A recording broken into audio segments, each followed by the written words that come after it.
Hola, ¿qué tal? Buenas noches. Vamos a continuar con nuestro estudio bíblico del día de hoy.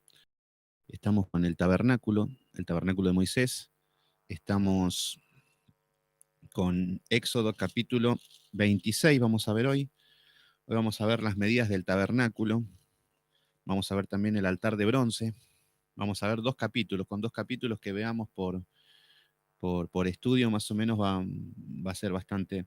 Vamos a hacer un repaso de lo que vimos de Éxodo desde el capítulo 21. En el capítulo 21 que empezamos a ver, recuerden que teníamos que ver dos tipos de leyes. Primero, la ley ceremonial, que tenía que ver con la ley para los sacerdotes, la ley del sacerdote para el día de reposo y para la adoración. Después teníamos la ley civil, que era para los días sociales, los días que tenían como sociedad establecidos. Entonces, en Éxodo capítulo 21 nos hablaba de leyes que le da, leyes humanitarias para el hombre, leyes sociales. Entonces en el capítulo 21 nos hablaba de leyes en cuanto al siervo y el amo. Acá habían leyes que el esclavo, que era llamado el esclavo. Bueno, acá nos enseña cómo tenía que haber una dignidad para el esclavo, que si ellos eran amos tenían que ser piadosos, misericordiosos. Luego con las mujeres también, los derechos que habían, de que si un hombre se casaba con dos la tenía que mantener. Por eso antes cuando se casaban no es que estaba aprobado. ¿Cómo andas, Emi? ¿Todo bien? No es que estaba aprobado, sino que a eso se ponía una ley para regularizar. ¿Qué tal, Mariana Díaz? ¿Cómo andás? Qué bueno que se conectan. Entonces, bueno, lo que vemos en el capítulo 21 habla acerca de las leyes civiles. Luego nos habla en el versículo 12 de las leyes en cuanto a la violencia. Había la pena de muerte. Jera, querido, ¿cómo andás? Qué lindo verte. Te mandamos saludos. Acá estamos con René. Te estamos esperando a ver cuándo va a venir de nuevo. Pero bueno, ya tenés mi número y ya en cualquier momento nos reunimos a comer algo. Bueno, luego habíamos visto las responsabilidades en cuanto a los dueños y los amos, que tenía que ver con unos principios comunes de la prudencia, de cómo tenían que vivir entre ellos, de tener cuidado, que se hacían un pozo, una cisterna, y si caía un animal tenían que pagar el descuido, y bueno, era toda una cuestión de reglas sociales que había. En el capítulo 22 tenemos leyes sobre la restitución, de que si uno le robaba a otro, tenía que devolver quintuplicado, cuadruplicado, lo que habían robado, según lo que hayan robado. Entonces tenía que ver todo con un orden social esto. Entonces, esta es la ley civil. Luego habíamos visto lo que eran las leyes humanitarias, que por ejemplo, si un hombre tomaba a una doncella, tenía que pagar una dote al padre. Y si el padre no quería, igual tenía que pagarle lo que tenía que ver con leyes en cuanto a las vírgenes. Luego nos decía que a la hechicera no la dejarás viva, o sea que estaba totalmente penado la hechicería. Y da la casualidad de que hoy en las iglesias lo que más hacen es hechicería. Pañuelitos ungidos, danza, entran en trance. Cristo sin fronteras, qué lindo verte. Bendiciones, ¿cómo estás? Entonces, lo que habíamos visto era en Éxodo capítulo 22, versículo 16, lo que eran las leyes humanitarias. Por ejemplo, a la hechicera, por ejemplo, en Deuteronomio 18:10 nos enseña de que no se podía consultar a los demonios, no se podía adivinar, consultar a los muertos, se decían, pero que es lo mismo. No se podía adivinar, no se podía ver hechicero, agorero. Tenía que ver todo con típicos tipos de ritos para consultar demonios. Llámenlo astrología, llámenlo horóscopo, llámenlo todo este tipo de encantamientos, magos, ni nada de esto. En el versículo 19 dice, cualquiera que cohabitare con bestia morirá. Ahora, acá estaba hablando en cuanto a las leyes civiles, de que esto era algo civil, que así como matar llevaba una pena, una condena, también cohabitar con un animal, que tenía que ver relaciones sexuales con animales. Esto tiene que ver con el bestialismo. Entonces, esto estaba totalmente penado para el pueblo de Dios, porque era un pueblo santo. Pero esto tiene que ver con las leyes civiles, con la manera de vivir diaria, con esto, y a esto lo tenía que juzgar un juez, por eso habían jueces. Los jueces les traían estos casos y tenían que determinar lo que hacían. Si había un hombre que le había robado a otro, entonces iba todo a juicio, todo comprobable, y el juez tomaba una determinación. ¿Se entiende? Entonces, esto es lo que debemos entender de lo que es la ley civil. Ahora, Anthony querido, qué lindo verte. Saludo desde acá, desde Argentina. Así que estamos con las leyes, estamos con Moisés, ya que habíamos estudiado Gálatas, Colosenses, algunos libros que nos hablaban mucho de la ley, la ley, la ley. Empezamos a tomar lo que son los tres tipos de leyes: la ley ceremonial, la ley civil y la ley moral. La ley moral son los 10 mandamientos. Entonces, los 10 mandamientos están grabados en el corazón y es para toda la humanidad. Ahora, la ley civil fue dada para Israel. La ley ceremonial fue dada para Israel. Por eso hoy aparece la iglesia, no entiende nada, agarra la Biblia, aparecen los pastores chanta, empiezan a pedir diezmo y dicen, ¿pero qué? ¿De dónde salió? Pero acá está escrito.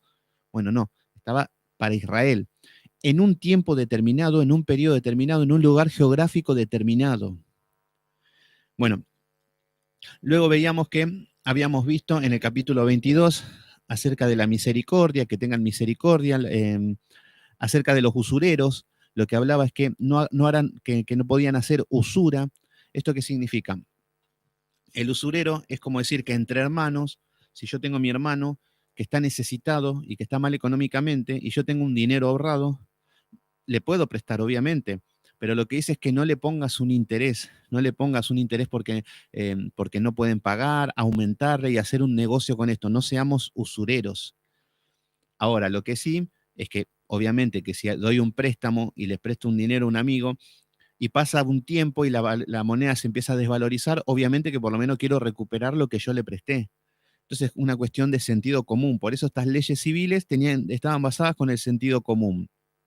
Pero no le impondrás usuras. Luego nos hablaba de que si uno le tomaba una prenda a un hermano, lo tenía que devolver antes de que caiga el sol.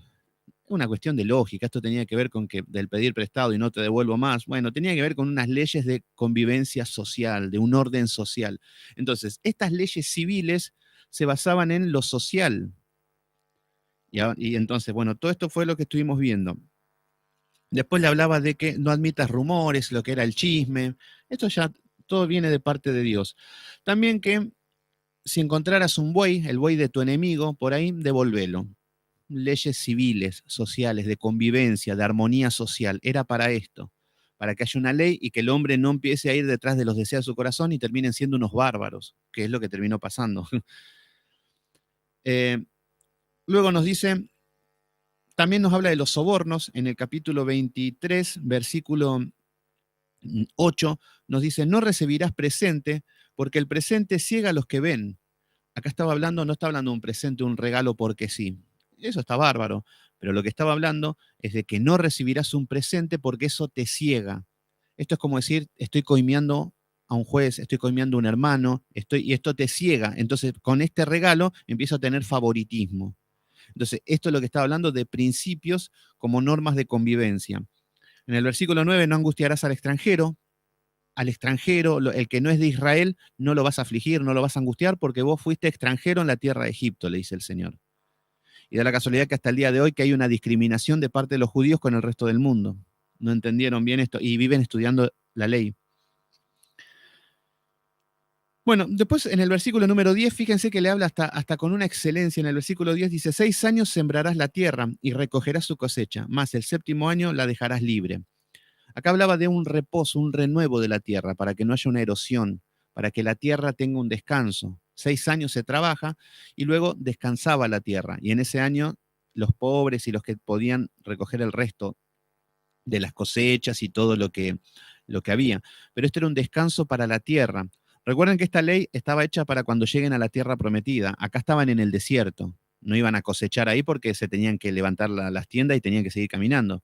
Pero sí cuando lleguen a la tierra prometida y que cuando iban a cosechar, lo que les decía es que al séptimo día que renueve la tierra. Es una cuestión de lógica. Hoy lo que hay es una sobreexplotación de los recursos naturales y que sobreexplotan el mismo, el mismo recurso natural hasta que la tierra pierde los nutrientes necesarios para que pueda crecer los cultivos. ¿Qué es lo que pasa? Después se erosiona la tierra queda estéril, no crece nada. Entonces el Señor ya le está previniendo de que le den este descanso a la tierra. Toda la sabiduría de lo alto, que después vemos las consecuencias cuando el hombre no las obedece. Bueno, después acá ya comienza lo que es Estoy haciendo un repaso de todo lo que vimos para poder entender un poquito. En el versículo número 12 dice, 6 días trabajarás y al séptimo día reposarás. Acá en el séptimo día, que para ellos era el Shabbat, en el séptimo día ahora va a hablar de la ley ceremonial. ¿Se entiende? Ahora va a ser todo lo que tiene que ver con la ceremonia, que tiene que ver con lo que el Señor le manda como ley para el pueblo de Israel. Esto no es para la iglesia, pero sí los principios que vamos a ver, sí, porque todo estaba hablando de Cristo y los principios que debemos tener, pero no debemos hacer estos ritos, estas ceremonias. No las debemos hacer literal, pero sí tomar lo espiritual y aplicarlos a nuestra vida diaria. ¿Se entiende? Pero hoy aparecen los judíos mesiánicos que tenemos que hacer esto de una manera literal, que tenemos que hacer ciertas obras para ser salvos. Y no, totalmente no, porque si no, Cristo, ¿para qué vino a la tierra a morir? Bueno, en el versículo número 14 nos habla de que hay 3 fiestas anuales. Esto era todo ley. Esto era la ley ceremonial ahora. ¿Se entiende? La ley civil por un lado, que tenía que ver con las normas sociales. Uno mata a uno, tiene un juicio, pena de muerte, uno roba al otro, tiene que devolver leyes. Lo mismo que eso se llama la Constitución Nacional de Israel, la ley ceremonial. Nosotros tenemos en Argentina una Constitución Nacional también, donde las leyes se adaptan a la sociedad de Argentina. Cada país tiene su ley, cada país tiene su constitución nacional. Por eso yo por ahí capaz que mato a alguien acá y en Argentina, si sos un delincuente y con suerte te darán 5 días de arresto. Después quedas libre. Pero si vas a hacer eso en otro país que la constitución nacional es más exigente y vas a estar toda tu vida preso en cualquier país serio. Entonces se entiende de lo que habla de la ley civil, de los códigos penales, la justicia, lo civil, como orden social. Ahora, para el día de reposo, habían primero 3 fiestas anuales, que eran obligación y que era una ley. Recuerden que en la ley se impone una ley y hay que cumplirla. Esto no hay tutía, esto es como que si no lo cumplimos estamos fuera de la ley. ¿Se entiende? Entonces, fíjense lo que dice el versículo 14, 3 veces en el año me celebraréis fiesta. Hoy vamos a ver el tabernáculo, pero estoy haciendo un repaso para que encaje todo lo que estamos viendo porque es mucho, los símbolos es mucho, pero bueno. Ahora van a haber fiestas ceremoniales, por eso 3 fiestas en el año me celebraréis. O sea que en el año tenían que ir a Jerusalén 3 veces en el año, que iba a haber una fiesta y tenían que ir. Era una obligación y era una ley. Por eso lo que vemos es la severidad de la ley, de todo lo que tenían que hacer para cumplir con Dios. Pero que en Cristo, al quedar abolido esto, entendemos que tenemos el reposo, tenemos el descanso. No tenemos que hacer todas estas obras porque queda abolida en Cristo. Bueno, versículo 15. Nos habla de que está la fiesta de los panes sin levadura. Luego nos habla de que tenemos en el versículo 16 la fiesta de la siega y la fiesta de la cosecha. Son 3 fiestas. Esto nos hablaba del pan sin levadura. La levadura representa el pecado, que debían comer 7 días pan sin levadura. Entonces, si bien hacían este acto, lo que representa para nosotros es que no debe haber pecado en nuestra vida. El pecado es lo que leuda la masa. Luego nos habla de la siega, nos habla de la cosecha, de las primicias, de los frutos. Entonces nosotros tenemos que dar nuestras primicias a Dios, pero de corazón. Acá yo sé que aparecen muchos falsos pastores, falsos ladrones, verdaderos ladrones, pero que ponen, por ejemplo, fíjense lo que dice el versículo 15. Dice, porque saliste de Egipto y ninguno se presentará delante de mí con las manos vacías. Cualquiera puede leer esto y decir en la iglesia, no, ninguno, y yo he estado en iglesias que leían esto y que no te podías presentar con las manos vacías. Bueno, el tema es que acá estás hablando de que eran 3 veces al año. Dios no es que los estaba extorsionando, tenían 3 años, tenían meses de por medio para preparar esta ofrenda, para ir. No es que, bueno, lo agarraba de la noche a la mañana. Y no es como nosotros que vamos todos los meses y te piden un diezmo, no. No, ellos se tenían que preparar, la cosecha del año tenían que prepararse para esa fiesta. Entonces, tiempo tenían, estaban avisados, estaban preparados. Bueno, luego habíamos visto lo que era el ángel de Jehová que iba delante del pueblo y nos habla de que él iba a darle la conquista al pueblo de Israel, que era un pueblo fabricantes de ladrillo, nunca fueron guerreros ni nada, pero él le iba a dar las batallas, le iba a dar la ciudad donde estaba el amorreo, el eteo, el fereceo, el cananeo, el hebeo, el jebuseo, los cuales yo destruiré, dice el Señor. Y ahí entendemos un poquito lo que es que el Señor va adelante y Él es el que nos va dando la batalla, por más que no seamos expertos. ¿Se entiende? Entonces, Vemos que en todo lo que es desde el 23, capítulo 23, versículo 20 al 33, nos habla de todo lo que iban a conquistar, los límites geográficos, le hablaba de todo lo que era la conquista de la tierra prometida, de mientras iban en el desierto. Luego tenemos que en el monte Sinaí, en el capítulo 24, donde le dan las leyes, donde Moisés tiene todas las leyes, tiene todo lo que tenían que hacer, y se los da al pueblo. Y el pueblo no entendió nada, me parece. ¿Por qué? Porque lo que habían eran muchas leyes, lo que habían eran muchas leyes, muchas ceremonias, muchas cosas a cumplir que no te entran en la cabeza, que no se podría hacer. Bueno, se dan todas las leyes y el pueblo de Israel que dice, haremos todas las cosas que Jehová nos ha dicho, vamos a hacer todo. Esto es decir a ciegas, no, Señor, sí, nosotros vamos a cumplir todo. No, dice el Señor. Esto era para que entiendan de que todo esto lo que eran las leyes, no lo podían hacer. ¿Se entiende? Entonces, hagan de cuenta que yo digo en la semana, no, en el día. Yo digo, bueno, en el día de mañana me tengo que levantar temprano, tengo que cocinar, tengo que trabajar, tengo que hacer un montón de cosas, tengo que hacer un plano, tengo que hacer esto, tengo que plantar un árbol, tengo que escribir un libro, tengo que hacer un montón de actividades que me excede. Entonces, cuando yo tengo la lista de todo lo que tengo que hacer, yo digo, sí, lo voy a hacer, lo voy a hacer. No, pensó un poquito que no vas a poder hacerlo. Y esto es lo que el Señor trataba de ponerle al pueblo hebreo. A los israelitas le querían poner todas las leyes y que digan, no podemos, es mucho. Y ahí el Señor hubiese dicho, bueno, ahí nos estamos entendiendo. No se puede. Ahora necesitamos a alguien que pueda hacer eso por ustedes y esperar a ese alguien y de mientras hacer lo que podían. Ese era el objetivo de Dios, pero no. El pueblo de Israel dice, no, lo vamos a hacer todo al pie de la letra. No podían, se chocaban, y el Señor le decía, no entendieron nada. Y ellos creían de que al hacer eso ya estaban salvos. Lo hacían todo mal, pero creían que al hacer eso, al hacer esto solamente, ya eran salvos. ¿Se entiende cómo viene lo que es el tema? Entonces, bueno, luego le viene a hablar acerca ya viene lo que es el tabernáculo. Ahora, 2 años después, esto lo habíamos visto ayer, por eso lo voy a repasar un poquito, y hoy vamos a continuar con esto. 2 años después de salir de Egipto, ya vemos que el Señor le pide y va a probar el corazón del pueblo de Israel, y le pide una ofrenda. Esto es lo mismo que estábamos hablando ayer, que nosotros, después de un tiempo en Cristo, el Señor nos pide, prueba nuestro corazón. Y no estoy hablando de llevar un diezmo al pastor, de llevarle una ofrenda al pastor para que anden en una 4x4. No. Está hablando de nuestro corazón, de qué está hecho. Si hay avaricia, si hay codicia, si hay un espíritu de egoísmo. Entonces lo que va a hacer el Señor le da, en el capítulo 25, le viene a pedir una ofrenda. Y acá ya aparece lo que es el tabernáculo, que esto es lo que estamos estudiando. Lo estamos estudiando muy por encima también, ¿eh? Podríamos ser más profundo, pero no vamos a estar mucho tiempo porque el objetivo es entender la ley y el concepto de lo que es la ley, ceremonial y civil. ¿Se entiende? Este es el objetivo, para ver que cuando Pablo estaba hablando de que ya no estamos bajo la ley, estamos bajo la gracia, entender por encima qué es la ley y no empezar a estar minucioso en todas partes porque nos vamos a confundir. Y más que ahora, empieza a hablar de medidas, empieza a hablar de pieles, de telas, de esto, un montón de cosas que nos van a turbar más. Entonces no ese es el objetivo del estudio del tabernáculo ahora, que debería ser así, específico, pero vamos a verlo por encima y ver qué representaba.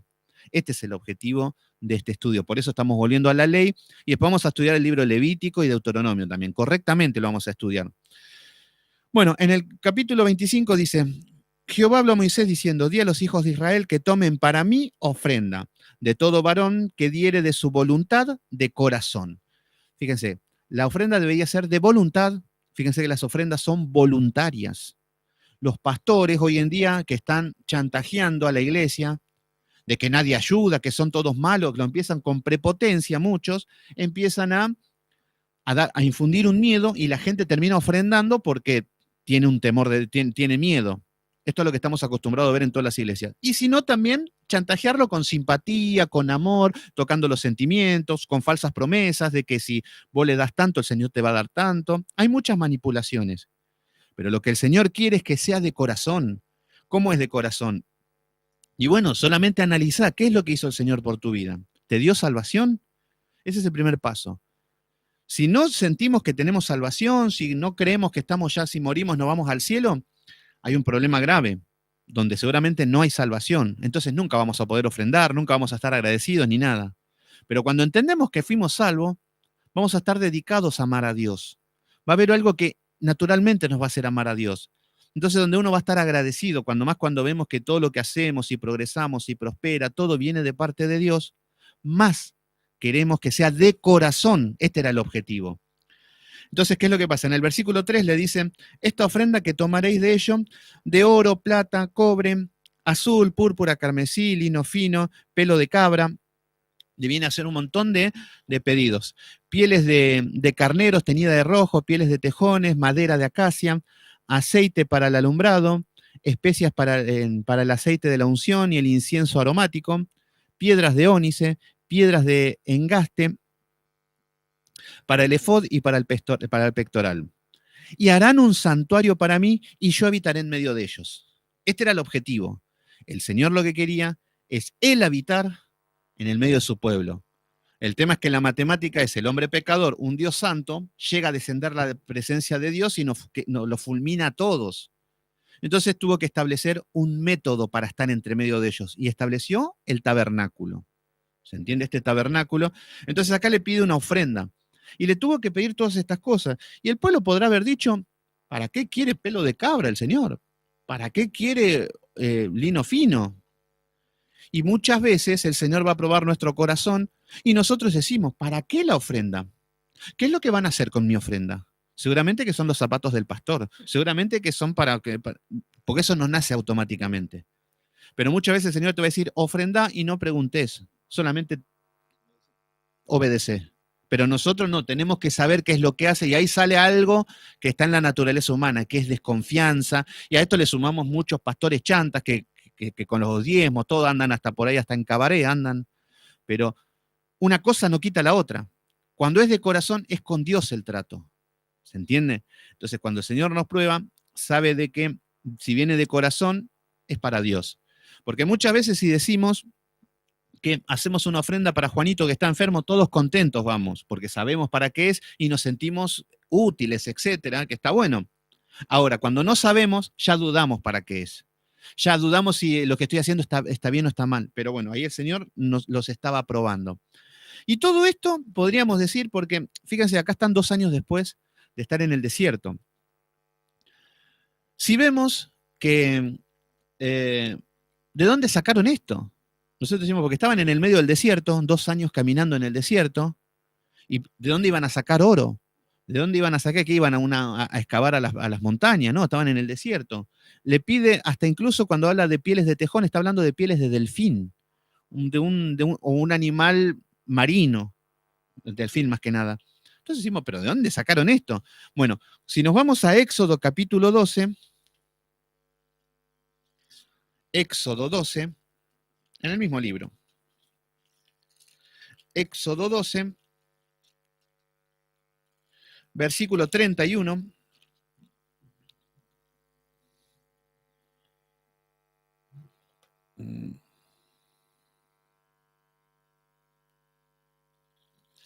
Espera un segundito que ahí lo busco. Con esta Biblia mejor.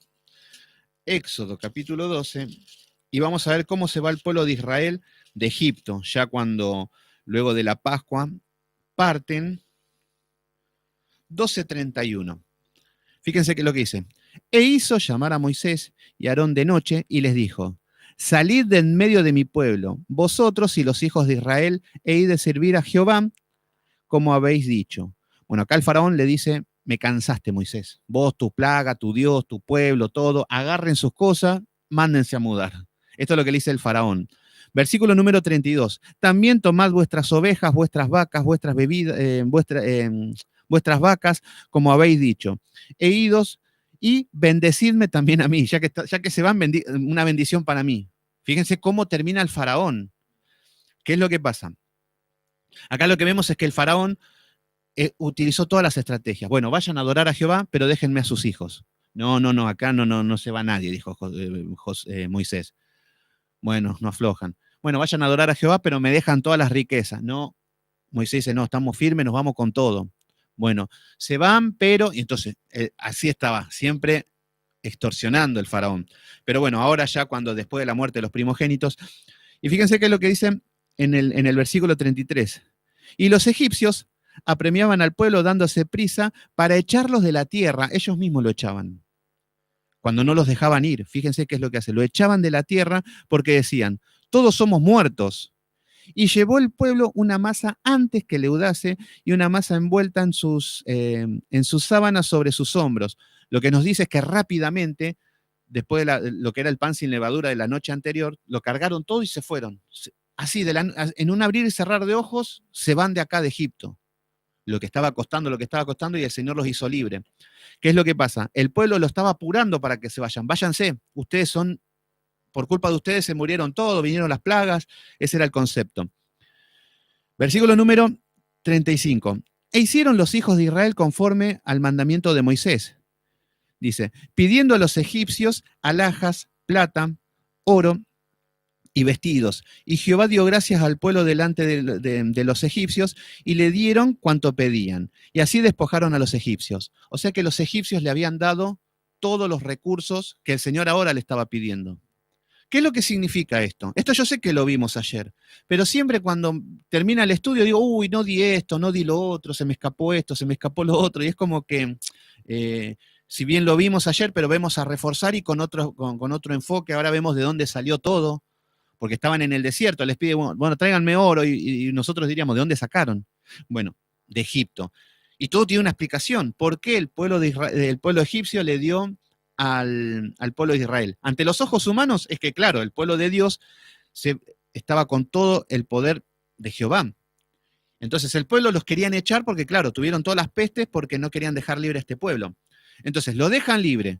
Pero ¿qué es lo que estamos viendo de acá? Acá estamos viendo la providencia de Dios. Fíjense que el Señor, ahora sí volvemos nuevamente a Éxodo, el Señor, fíjense que ahora llama al pueblo a que empiece a trabajar para el reino de Dios. Ahora tienen el privilegio de servir a Jehová. Esto es algo que es increíble. Al Dios de la gloria, estar al servicio y a disposición y colaborar para el reino de los cielos. ¿Qué es lo que estamos viendo? Ellos lo único que sabían hacer era recibir latigazos, comer y hacer ladrillos y tener hijos. Otra cosa no sabían hacer este pueblo. Pero aún así el Señor los llamó, los hizo libre y ahora los está haciendo que colaboren. Esto no era un peso, una carga para el pueblo. No, que el Dios de la gloria que te diga, venía a participar de mi obra, venía a participar. Y lo mismo hoy. Hoy no es un sacrificio estudiar, leer, orar, ir a predicar, ganar almas, ir a la iglesia, escuchar un sermón, juntarse a orar, juntarse con hermanos. No es un sacrificio, no, es un privilegio de que nosotros empezamos a servir al pueblo de Dios. Ofrendar no es un dolor, no es un sacrificio que parece, pero es algo que estamos participando en el reino de los cielos. Cuando nosotros éramos esclavos, lo único que hacíamos era ladrillo, recibir azotes, cuando no éramos nada, no teníamos nada. ¿Qué tenía el pueblo de Israel en Egipto? Nada. No tenían ni pertenencias, nada, porque estaban siendo afligidos. Así estábamos nosotros. ¿Qué es lo que vemos? Pero fíjense que el Señor, ¿cómo abastece? Ahora le está pidiendo, fíjense, le dice, esta ofrenda la tomaréis de ellos, oro, plata, cobre, y el pueblo podría decir, pero ¿de dónde saco esto? ¿De dónde tengo? El Señor dice, yo soy el que provee. Entonces el Señor nos pide cosas a nosotros, a su servicio, y no somos nada, pero el Señor es el que nos provee, hasta el Señor mismo es el que nos provee para que hagamos la obra. ¿Se entiende? Por ejemplo, nosotros vamos a entrar al servicio de Dios, vamos a entrar a servir al Señor. El Señor es el que nos da la capacidad, nos da la inteligencia, nos pone maestros, nos da una Biblia, nos da su Espíritu Santo, nos da todos los recursos para que podamos servir. ¿Se entiende que la obra es de Él? Entonces nosotros ponemos nuestra parte. Entonces acá estamos viendo que el Señor llama al pueblo a que den una ofrenda, pero el Señor ya lo había, el mismo Señor le dio los recursos.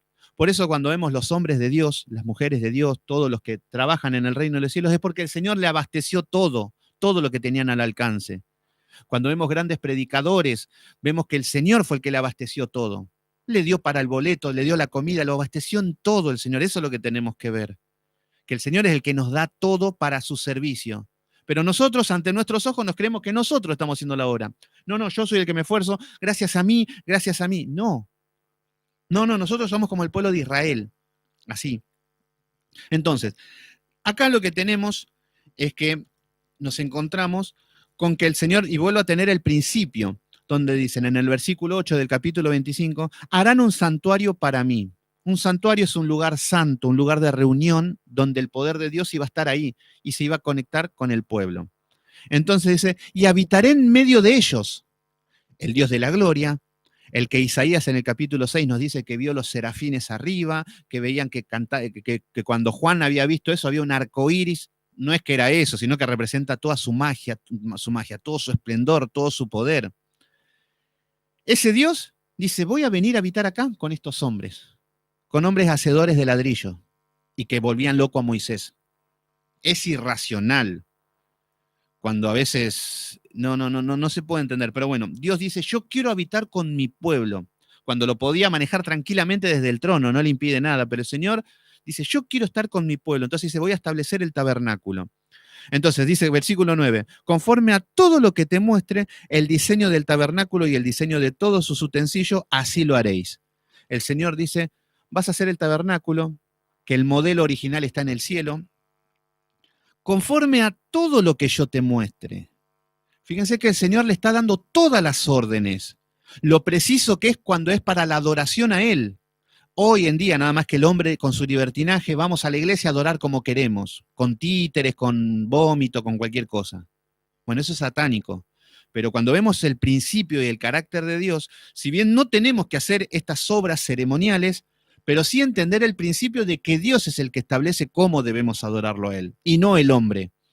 Entonces, todo lo que iban a hacer iba a ser conforme al diseño del tabernáculo. ¿Y a quién llaman? A Moisés. Fíjense que van a haber miles de leyes, miles de mandatos, medidas, pieles, madera, oro, cobre, medidas, encima una medida de codos, todo que acá nos aparece con una medida de codo que nos complica más un poco lo que es el cálculo. Pero nos viene con un montón de cosas. ¿Y a quién eligió? A Moisés.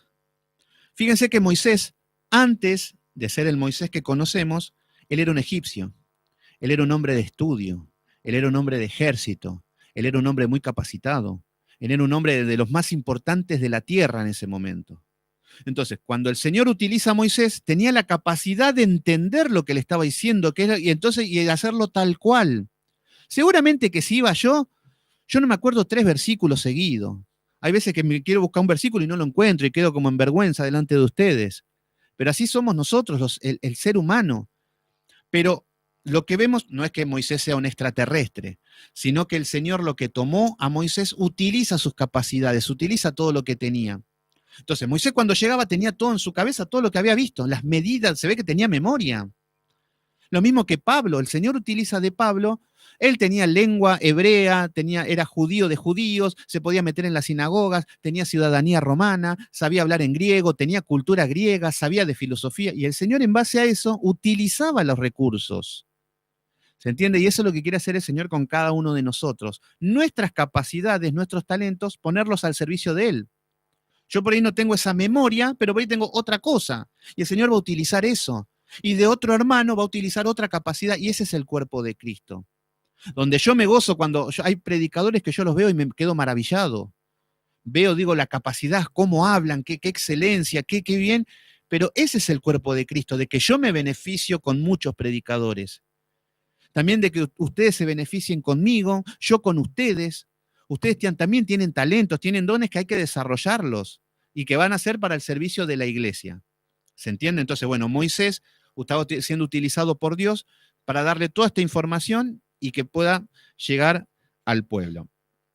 Aparece el arca del testimonio, lo primero que aparece. Ya lo habíamos estudiado ayer, pero lo estamos repasando para ir con todo al tabernáculo bien.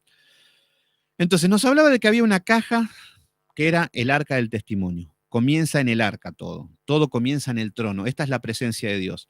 Era una caja cuadrada forrada en oro, para que la entendamos. Entonces, esta caja cuadrada, que medía 1,10 m aproximadamente, 1,10 m por 65 y 65 de alto. La madera de acacia nos hablaba el arca nos habla de la persona de Jesucristo, la persona de Cristo. Cristo está representado en el arca. La parte de madera representa, la madera de acacia representa la parte humana de Jesucristo.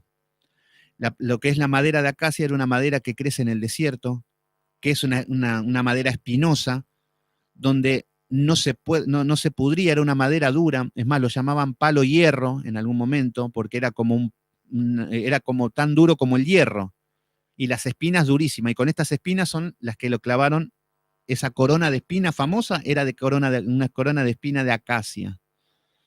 Bueno, entonces, lo que es la madera nos hablaba de una madera fuerte, de una madera incorruptible, que no se pudría, una madera fina, costosa, era una madera muy cara esta. Entonces esto nos hablaba de la persona humana de Jesucristo. La persona humana, no sé si está bien decirlo así, pero bueno, la parte humana de Jesucristo. Entonces, y luego nos dice en el versículo número 11, y la cubrirás de oro puro por dentro y por fuera.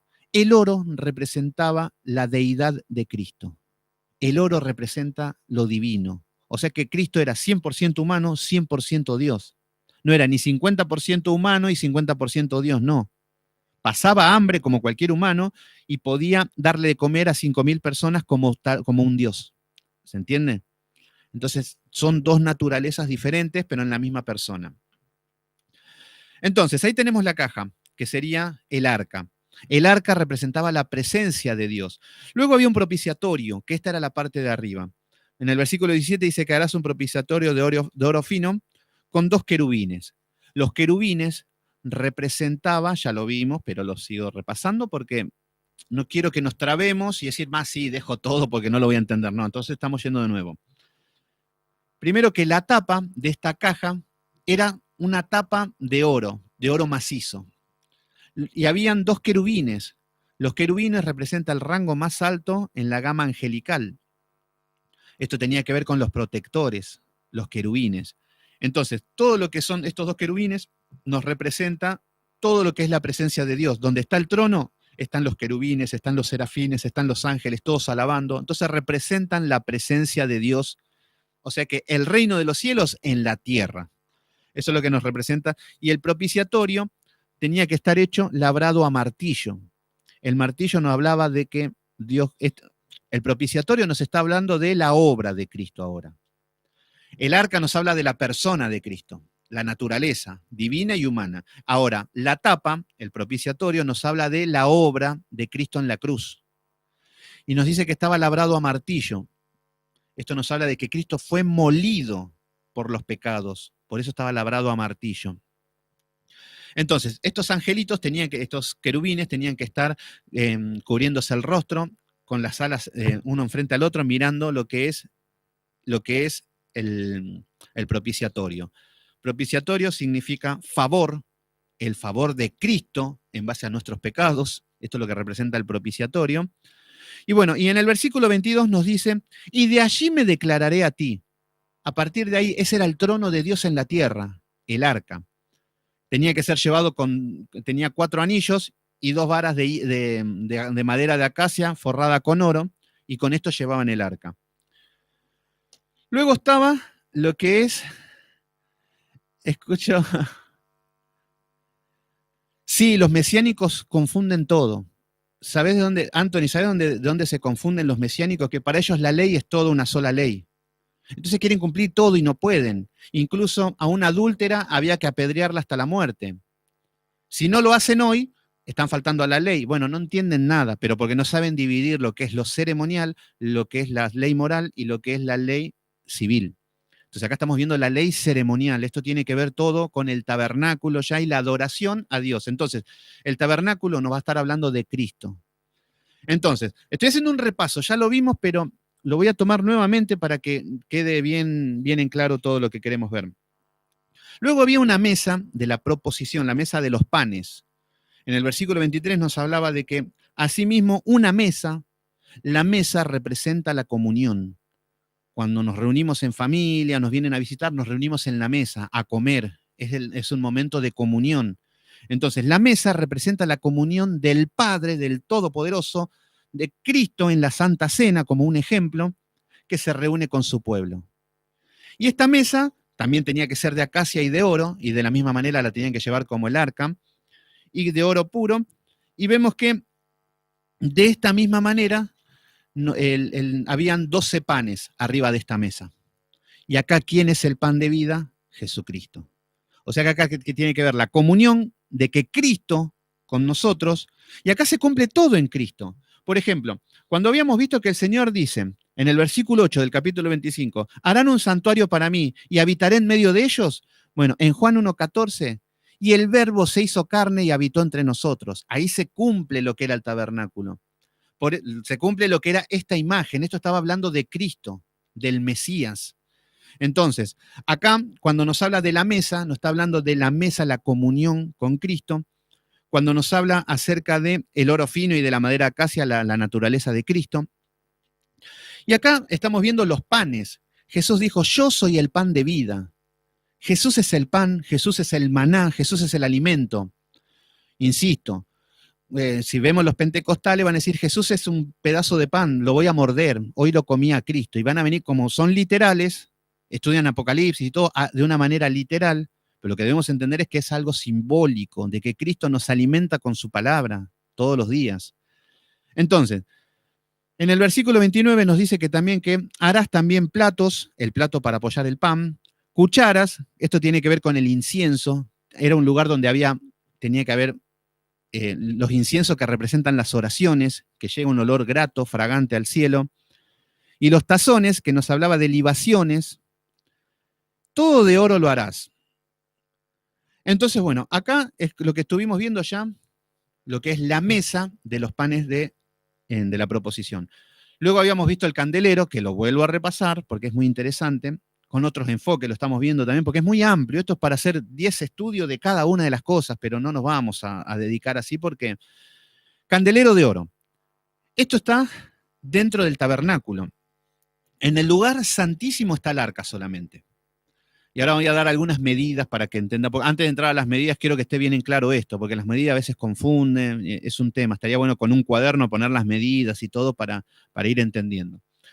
Bueno, luego le manda a hacer el candelero. Harás además un candelero labrado a martillo, y este candelero debía estar hecho de una sola pieza. El candelero tenía que ver con una vela central, donde estaba iluminada, que esta vela central representa a Cristo, y que tenía 3 brazos del lado derecho y 3 brazos del lado izquierdo. O sea que estas 6 lámparas representan la iglesia. Cristo, y cuando decimos la luz, acá está hablando de la luz. Recuerden que el tabernáculo era un lugar totalmente oscura, no se veía nada, porque tenía muchas cortinas, tenía pieles, tenía un montón de cosas y no había nada, no se veía nada dentro del tabernáculo. Pero con este candelero iluminaba.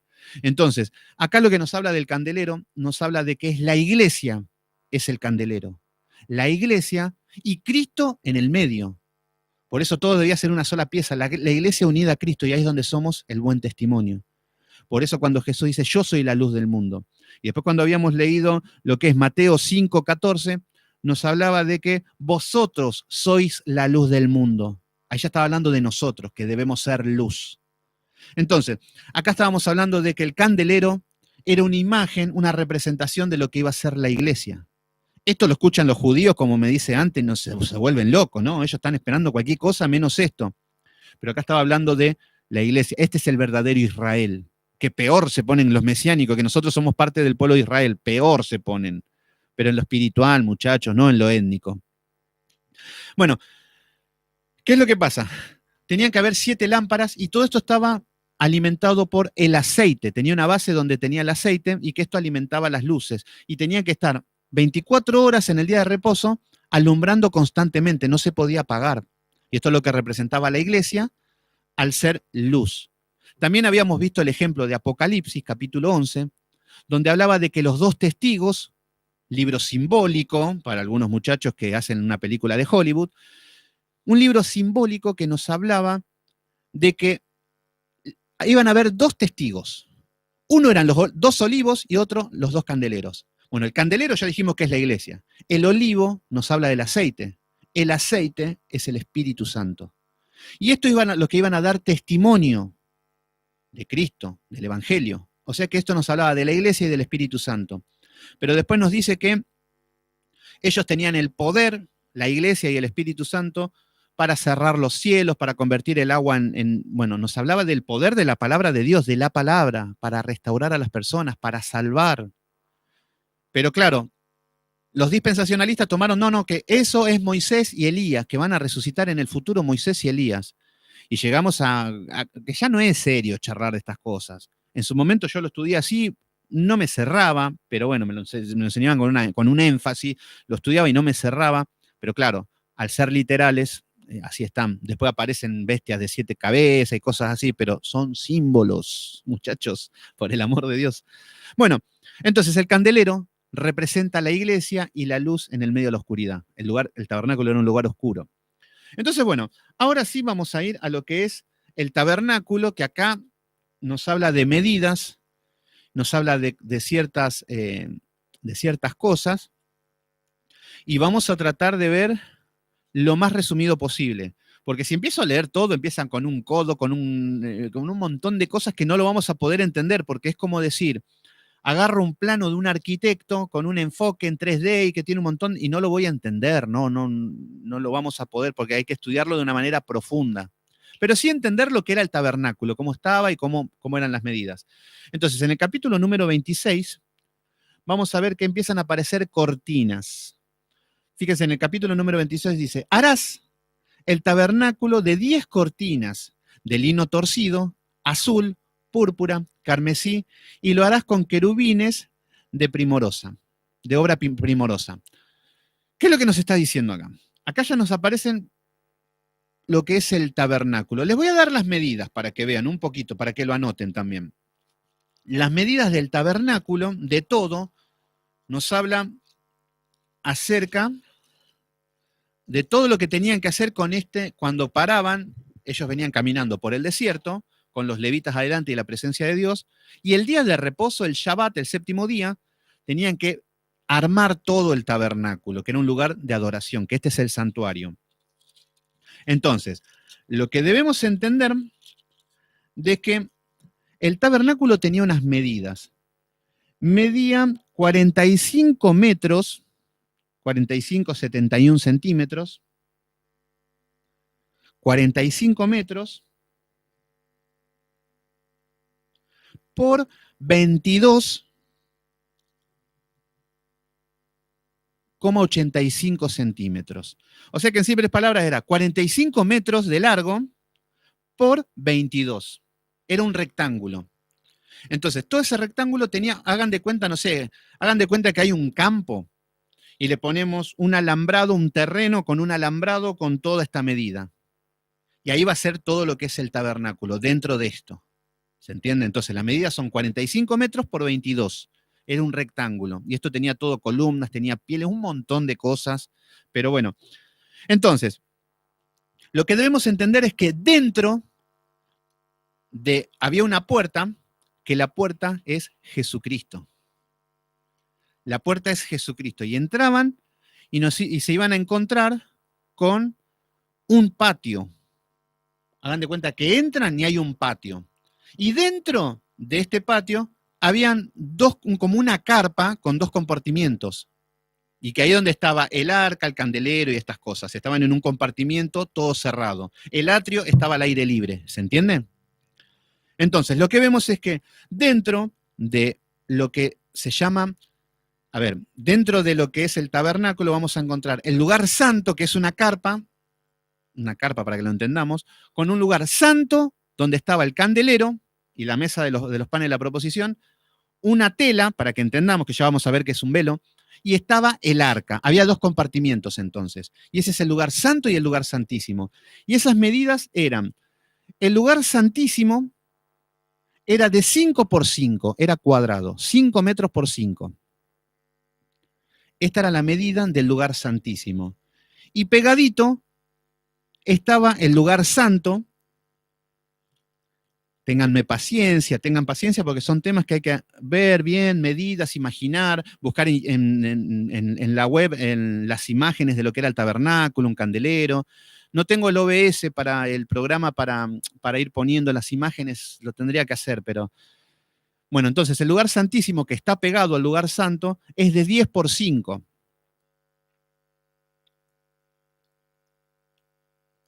¿Se entienden? Entonces tenemos tres compartimientos. Y esto, antes de empezar, les puedo dar una revelación espiritual de cómo funciona esto hoy en día. ¿Por qué? Porque el tabernáculo primero somos nosotros. El templo del Espíritu Santo, si lo podemos llamar. También es nuestra iglesia. Y muchas veces decimos, pero ¿por qué en la iglesia hay gente mala? ¿Por qué en la iglesia son todos así o por qué son todos asam? Bueno, ya dijimos que hay tres compartimientos. Tenemos el atrio, que es el patio afuera. Tenemos el lugar santo, que es entrando y que es donde está la mesa de los panes, el altar de incienso, que todavía no lo vimos, y el candelero. Y el lugar santísimo, que es la presencia de Dios, el arca. Bueno, lo que debemos entender es que hay tres tipos de cristianos en las iglesias, conforme a estos tres compartimientos. Por ejemplo, al atrio podía entrar cualquiera. Entraban a ofrecer sus sacrificios. O sea que entraban por la puerta, que es Cristo, y en el atrio podía haber hasta gentiles. ¿Se entiende? Entonces, esto significa que en las iglesias tenemos personas que son impías, gentiles, que son del atrio. ¿Qué significa? Que viven en pecado y que van a la iglesia. Yo ahora mismo, si me pongo al sexo, a la droga, al rock and roll, a dejar todo, y así voy a la iglesia, soy un cristiano del atrio, porque no tengo nada soy un mundano dentro de la iglesia. Y ahí van a ver que este tipo de cristianos, ¿cómo van a orar? Señor, dame una casa, declaro que voy a ser rico, quiero tener un amante, quiero tener una novia, me quiero sacar la lotería, Señor, saname, quiero volar, quiero ser Superman, y vienen con todas estas locuras y viven una vida pecaminosa.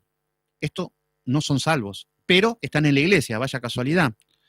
Bueno, entonces, estos son los cristianos del atrio. Entonces, ¿quién conoce de ustedes cristiano del atrio? Fíjense en sus iglesias, quiénes son los que viven en pecado o que el sábado están en un cabaret y el domingo están en la iglesia, aleluya, gloria a Dios. Esos son los cristianos del atrio y están en la iglesia. Pero después están los cristianos que entran al primer estadio, que acá entran los sacerdotes solamente, que es el lugar santo. El lugar santo es el primer compartimiento. Ya dejando el atrio atrás, entran a lo que es el lugar santo. Y en el lugar santo entran los sacerdotes. Entonces, en el lugar santo es un lugar donde dejan de lado la carne, pero son sentimentales, son almáticos. ¿Qué significa esto? En el lugar santo van a haber cristianos en su iglesia. Fíjense cuáles son los cristianos de su iglesia del lugar santo. Dejaron la fornicación, dejaron de robar, dejaron de matar, dejaron de drogarse, dejaron todo lo que es la carne, todo lo que es lo pecaminoso, todo lo que al hombre, wow, eso es malo. Pero están en la iglesia y son almáticos, que son sentimentales, que son emocionales, que por ejemplo, viven criticando, son chusma, mienten, claro, pero eso sí, no roban y no matan. O sea que no son carnales, pero son sentimentales. Entonces, las personas del lugar santo son personas que tienen envidia, esos que están en la iglesia y que viven peleando con todos, que son conflictivos, que no tienen amor y que son hiper religiosos.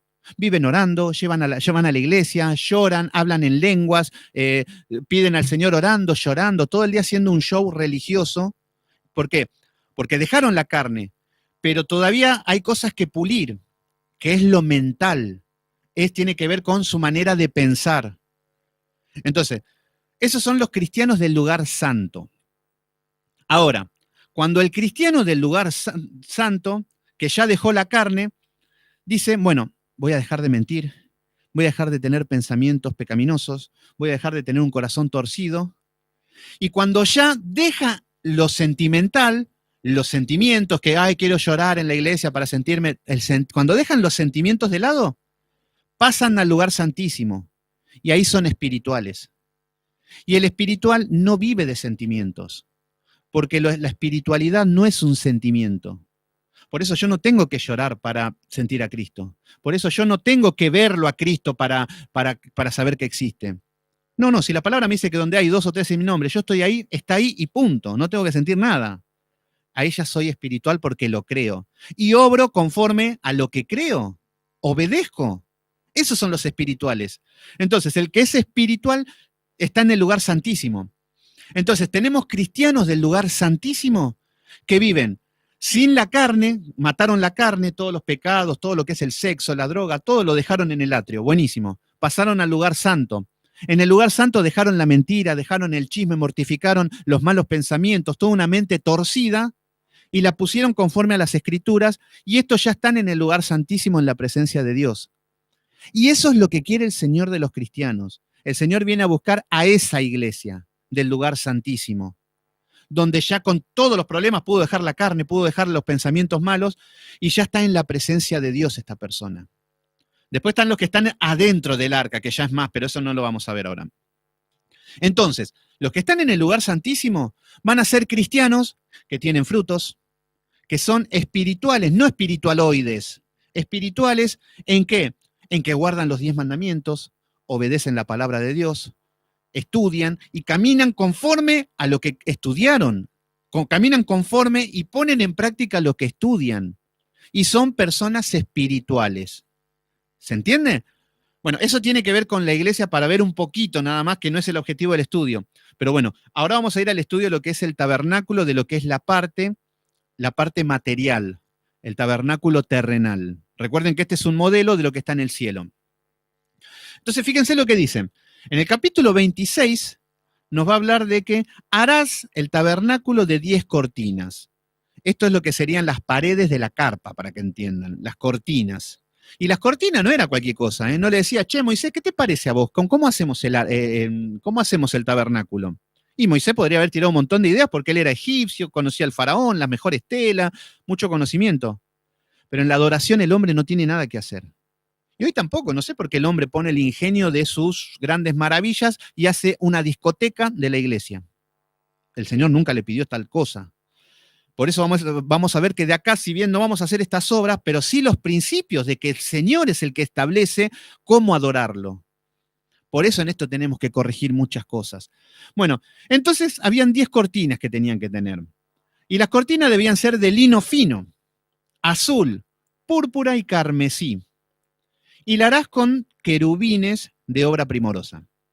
Fíjense que esto va a aparecer varias veces, este tipo de cortinas en este paso. Esto tiene un significado. Antes de que se vuelvan locos con medidas, vamos a ver qué es lo que significa esto que va a aparecer varias veces. Todo esto tiene una representación. El lino fino nos habla de que era un color blanco, una tela muy fina, muy delicada, muy costosa, pero que el lino fino se utilizaba como una ropa interior para los sacerdotes, que ya vamos a ver las vestiduras. Pero que esto nos representaba de que lo que importaba era el interior de la persona, la pureza, la blancura, la santidad. Por eso ese lino fino estaba adentro y arriba tenía muchas ropas, o sea que ni se veía el lino fino, porque era una ropa interior. Es más, cuando David danzaba, danzaba con una ropa como de lino fino, como un camisón, algo así, no es que bailaba desnudo. Para la época sí, era como estar desnudo, pero... Entonces, el lino fino no habla de una ropa interior, blanca, pura, santa. Pero acá nos está diciendo lino torcido. No es que decimos, no, este lino no existe, es torcido, es feo. No, no, no. El lino fino era para el interior, nos está hablando. Pero el lino torcido ya era un lino un poquito más resistente, con otro tipo de material, también mezclado entre las lanas, que esto hacía que sea un lino para el exterior. ¿Se entiende? Esto era para afuera. Entonces, acá hablaba de la santidad, tanto por dentro como por fuera. ¿Qué nos habla? Del lino fino nos habla de la santidad interior. Y el lino torcido, la santidad exterior. Por ahí hay muchas mujeres que dicen en las iglesias que van con unos escotes, van todos mostrando todo, y dicen, no, lo que le importa al Señor es lo de adentro. No, lo de adentro y lo de afuera. ¿Se entiende? Entonces, tenemos que ser tantos santos y puros por dentro como por fuera. ¿Se entiende? Entonces, acá cuando nos está hablando de el lino torcido, nos está hablando de la santidad, de la pureza. Luego aparece el color azul, cortinas de color azul. ¿Qué es lo que nos va a representar esto? Esta era la parte donde entraban al tabernáculo y lo que veían cuando se iluminaba con el candelero era la parte azul, cortinas azules. Bueno, esto representa el cielo. El tabernáculo en la tierra no tenía ni alfombras, no tenía ni un piso de madera, nada, tenía la tierra. Entonces el sacerdote cuando entraba lo que miraba a sus pies era la tierra, lo terrenal. Pero al ver las paredes, al ver el techo, veía de color azul. O sea que esto es lo que nos muestra a nosotros, de que nuestra vista tiene que estar puesta en lo celestial, no en la tierra, no en el suelo, no en el barro. ¿Se entiende? En lo celestial. Entonces el color azul nos habla del cielo, de que ahí está nuestra morada, hacia allá vamos. Luego aparece el color púrpura. El color púrpura nos hablaba de la realeza. La realeza nos habla de que era un color donde solamente lo utilizaban los reyes en los tiempos, porque era un color que se hacía con un gusano y era medio como un tinte muy rojo que no se podía conseguir fácilmente el color este púrpura. Entonces por eso utilizaban los reyes una capa roja, púrpura, que representaba lo más de lo más y que solamente era para los reyes. Esto habla de la realeza. Entonces, este color púrpura, la cortina, nos está hablando de la realeza de Cristo, de su majestad, de la autoridad como rey que tiene la potestad sobre todo. Entonces, ¿vieron cómo estas cortinas nos está hablando acerca de, Cristo, acerca de la santidad, acerca del cielo? Y luego nos dice, y carmesí. Este es un color rojo intenso, que nos habla de la sangre de Cristo, el carmesí. Acá nos está hablando del sacrificio ahora. Y las cortinas también tenían querubines labrados. ¿Se entiende? Que nos habla de que la presencia de Dios estaba en la tierra. Recuerden que los querubines nos habla de eso, de la presencia de Dios que estaba en la tierra, que estaban en un lugar santo. Entonces, en este primer versículo nos habla de las cortinas, que este era lo que representaba. O sea que todo lo que era el tabernáculo estas eran las paredes, estaban cubiertas así, que representaba eso, la santidad, el cielo, la realeza, la sangre de Cristo, y los querubines la presencia de Dios. ¿Se entiende? Todo esto en las paredes. Fíjense que quién se iba a imaginar que iba a estar en las paredes todas estas cosas ocultas. Bueno, ya las medidas se las había dado más o menos de lo que era el tabernáculo. ¿Cuál es el problema? Que la gran mayoría tenemos la Biblia Reina Valera, 1960, y tenemos una medida que es por codos, es como por codos, es una medida antigua, que un codo equivale a 0,61 centímetros o 62 en algunos casos. Entonces, cuando decimos 3 codos, está hablando 0, y a nosotros se nos complica. Entonces, decimos 3 codos y tenemos que estar con la calculadora y es un tema. Por eso, cuando yo empiezo a leer, se va a hacer un problema. Entonces, no se enfoquen tanto en eso porque yo ya les di las medidas, que mide 45 metros por 22, y el lugar santo ocupa 10 por 5 y el lugar santísimo 5 por 5 metros. Y que ahí ya tenemos el lenguaje nosotros. Entonces, no se compliquen tanto. Y estaba todo cubierto por estas cortinas y punto. Hasta ahí estamos bien. Con que entiendan esto, estamos 10 puntos. Pero bueno, voy a ir leyendo algunas cositas. Por ejemplo, versículo 2. La longitud de una cortina, 28 codos, vieron ahí empieza, 28 codos, y la anchura de la cortina, 4 codos. Todas las cortinas tendrán una misma medida. Entonces, acá está hablando lo que es la parte de arquitectura, cómo está armado. Entonces, no nos vamos a enfocar en esto porque hasta a mí me confunde cuando lo quiero recortar. Todo esto es como que hay que ponerse uno por uno, armarlo, ver todo, y más que no tenemos las imágenes o algo para ir viendo para llevar un método de estudio, se nos va a complicar. Entonces, prefiero que veamos lo más importante. Fíjense en el versículo número 7. Porque no les quiero dar muchas informaciones porque nos vamos a volver locos, nos vamos a enojar y nos vamos a ir a ver la novela. Y no quiero que lleguemos a eso. Entonces, bueno, versículo 7.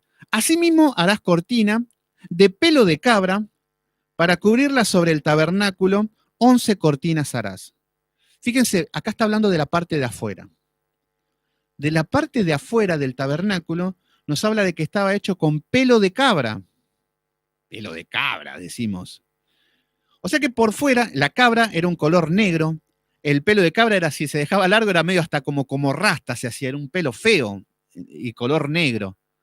Entonces el tabernáculo por fuera no era muy visible, no era muy lindo, no era muy, porque estaba con pelos de cabra. Entonces, ¿se entiende? Pero ¿qué es lo que nos está mostrando? ¿Qué es lo que nos está mostrando esto del tabernáculo? De la mente de Dios, de que no importa lo externo, porque por afuera estaba todo lleno de pieles y de cabra y de color negro. El color negro este era, la piel de cabra era negro, era tosco, era rústico, era un color hasta feo. Pero fíjense que por afuera es así como se ve. El tabernáculo es así como se ve. A Cristo es así como lo veían cuando llegó. No había nada agradable en él, no era agradable a los ojos, no, la gente no lo deseaba, la gente. Entonces, nosotros también, como cristianos, el mundo no nos quiere, hay algo que es feo, es horrible, es visible, no es algo visible, agradable al hombre. Esto es lo que nos muestra el tabernáculo, lo mismo la iglesia. La iglesia de Dios, lo que son boliches, estas cosas, otro tema, es del mundo. Pero lo que nos está mostrando acá es que todo el valor del tabernáculo, ¿dónde estaba? Adentro, en el interior. ¿Por qué? Y fíjense el valor que había dentro. El arca, madera de la más cara de todas. Oro fino, el oro más caro que... Oro fino, oro puro para los candeleros, oro para las mesas, para los panes, las cortinas, eran carísimas estas cortinas. Entonces, ¿se entienden lo que representa el tabernáculo? ¿Qué es lo que sería lo importante? Lo que hay dentro. Y esto es lo que tenemos que entender, que cuando volvemos a nacer, empieza una restauración que es por dentro. Obviamente que a mí me siguen viendo a Sebastián, el que siempre andaba haciendo cualquier cosa o cosas así, nos ven a ustedes, a todos, pero por dentro tiene que ser el proceso, por dentro tiene que haber luz, por dentro tiene que haber pan, alimento, por dentro tiene que estar la presencia de Dios. De esto nos está hablando. Lo mismo en la iglesia. ¿De qué sirve tener una iglesia bonita, con sonido última generación? Todo cuando lo que importa es de adentro, lo que no se ve. ¿Se entiende? Y esto es lo que nos representa el tabernáculo. Entonces, siguen con medidas, y fíjense lo que dice en el versículo 14. Yo les voy dando algunos datos nada más para que no se confundan. En el versículo 14 dice, harás también una tienda cubierta de pieles de carneros teñido de rojo. Ahora parece que también en la tienda una cubierta de pieles de carneros teñida de rojo. ¿Qué es lo que nos está diciendo acá? Bueno, este es otro tipo de piel. La piel de carnero ya nos hablaba de una piel más fina, porque encima se sacaba la piel y quedaba un cuero muy fino, muy dócil, muy trabajable. Y que a esto lo iban a teñir. Por eso esto está hablando de algo de mucha calidad. Una piel, un cuero teñido. ¿Se entiende? Es como decir, bueno, un auto de alta gama que viene con todo de cuero y ya viene con sus texturas, ya vienen teñidos, ya vienen... Bueno, algo así está hablando para que entendamos de la calidad. Entonces, pieles de carneros teñido de rojo. Obviamente, la sangre de Cristo, esto es lo que nos está mostrando nuevamente. Insistente con esto. Dice, y una cubierta de pieles de tejones encima. Acá está hablando de pieles de tejones. Bueno, acá si lo encontramos en otras versiones de la Biblia, estas pieles de tejones nos habla de un delfín. Decimos, un delfín. Bueno, eran las pieles. Se ve que en Egipto era un mercader. ¿Por qué? Porque era una piel impermeable. Acá cuando estamos hablando, recuerden que esto tenían que estar todo el año. Las pieles, no podía agarrarte una lluvia y que le entre agua por todas partes, o, ¿se entiende? Tenía que ser algo que ya estaba prevenido, por eso el Señor ya le había dado todas las pautas. Entonces, lo que hablaba de las pieles de tejones, estaba hablando de una piel impermeable. Fíjense cómo el Señor le está dando todas las pautas a Moisés. Y ni hablar de todas las medidas, todo que no las di, de los codos, de las distancias, todo lo que está hablando, porque nos vamos a confundir, pero sí entender la perfección de Dios. Por eso cuando nosotros decimos, no, yo no entiendo la palabra de Dios, no hay excusa, porque Dios bastante perfecto nos enseña todo. No es que hay algo que no lo entendemos, no. Cuando no lo querés entender es porque tu pecado no lo quiere entender, porque son muy simples las cosas de Dios. Y el Señor te lo explica Yo soy un mal maestro, pero el Señor nada que ver, ¿eh? El Señor lo que te lo enseña con excelencia, con perfección, con detalle, y te lo explico 800.000 veces y 40.000 veces con diferentes enfoques. ¿Se entiende lo que es el Maestro, el Señor, el Espíritu Santo, cómo nos enseña? Entonces, acá vemos que en todo esto es excelencia de cómo el Señor estaba hablando de algo preciso para enseñar a su pueblo. Vamos al versículo número 31. En el versículo número 31 dice, también harás un velo azul, acá está nuevamente un velo azul, púrpura, carmesí, lino torcido, será hecho la obra primorosa con los querubines. Acá no está hablando exactamente lo mismo del capítulo 1, del versículo 1 del capítulo 26. Ya dijimos que ahora es un velo, y vamos a ver qué es lo que es este velo. Nuevamente, el azul, el color del cielo. Púrpura nos está hablando de la sangre de Cristo. No, el púrpura nos está hablando de la realeza. El carmesí nos está hablando de la sangre de Cristo. Y el lino torcido, el color blanco, la santidad, la pureza. Entonces será hecha una obra primorosa con querubines, con la presencia de Dios. Y todos los que hacían esto tenían que estar llenos del Espíritu Santo. Todos estos, los que estaban con todo este tema, con todo este asunto, eran elegidos por Dios. El Señor le dijo a Moisés, a Aarón, a sus hijos, el Señor eligió. Esto no es que a mí se me ocurre, yo quiero ser pastor, yo quiero ser alabancista, yo quiero ser lo que sea. No, Dios llama a los suyos. De la misma manera como llamó a Moisés, como llamó a Aarón, como llamó a David, como llamó a todos, así va llamando a cada uno para lo que Él tiene preparado. Por eso muchas veces no estemos luchando con lo que mi corazón perverso desea y están en contra de la voluntad de Dios muchas veces. Entonces, en el versículo número 32 dice, y pondrás sobre 4 columnas de madera de acacia cubierta de oro. Acá está hablando de las columnas. Madera de acacia, que era la madera, la persona de Cristo. Cubiertas de oro, la deidad de Cristo. Columnas, acá está hablando de las columnas de la iglesia. Columna, baluarte de la verdad. Cristo es la columna, Cristo es el centro, lo que sostiene a la iglesia. Entonces, cubiertas de oro y sus capiteles de oro sobre basas de plata. Acá aparece otro tipo de material, la plata. Fíjense que todo esto tiene un significado. La plata nos habla del precio de la redención. La plata nos habla de la pureza y de la santidad y del perdón de los pecados, de la redención. Porque cuando hablamos también, el pueblo también tenía que llevar por sus redenciones, ya vamos a llegar a eso, pero la plata representa lo que es el precio de la redención. Entonces, todo lo que son las columnas, todo con lo que es sobre bases de plata. Versículo número 36. Y pondrás el velo debajo de los corchetes y meterás allí del velo adentro del arca del testimonio, y aquel velo hará la separación entre el lugar santo y el lugar santísimo. Este es el velo que había para entrar. Estábamos en el lugar santo, donde estaba la mesa de los panes, enfrente estaba el candelero y el altar de los inciensos, que todavía no lo vimos. Y ahí había un velo, que es ahí que cuando se pasaba este velo, entraban a la presencia de Dios. Este es el velo que hablaba de que fue rasgado cuando murió Cristo. Porque antes solamente ese velo lo podía atravesar el sumo sacerdote. No podían entrar los sacerdotes al velo, a la presencia de Dios. ¿Se entiende? ¿Cómo están ahí? Mándenme saludos, no sé si se me fueron nuevamente, yo creo que me deben estar odiando. Podríamos estar hablando del fuego del Espíritu Santo y de que tuve poderes, le podría contar un sueño, un viaje que hice y que el Señor estuvo conmigo, pero bueno, la idea es conocer más a nuestro Dios. Así que si va bien, me ponen el dedito así, que eso me anima más. Vamos bien, Cristo sin frontera, muy bien, perfecto, perfecto. Otro más que me ponga así, eso me viene bien a mí. Bueno, ¿qué es lo que estamos viendo? Estoy a full, anotando. Muy bien, Emilia anotando. Laurita también está ahí firme. Bueno, muy bien, estamos bien. Bueno, eso me deja tranquilo. Bueno, ¿qué es lo que estamos viendo acá? Estamos viendo de que hay un velo entre el lugar santo y el lugar santísimo. Estoy comiendo. Muy bien, espero que estén comiendo. Hablen lengua, siervo. Anthony, acá con René nos morimos con el siervo que habla en lengua. Rabasaca, rabasaca. Dios mío, hay cada cosa. Bueno, me hiciste reír. Hablen lengua, siervo. Bueno, vamos a hablar, no en lenguas, lugar santo y lugar santísimo.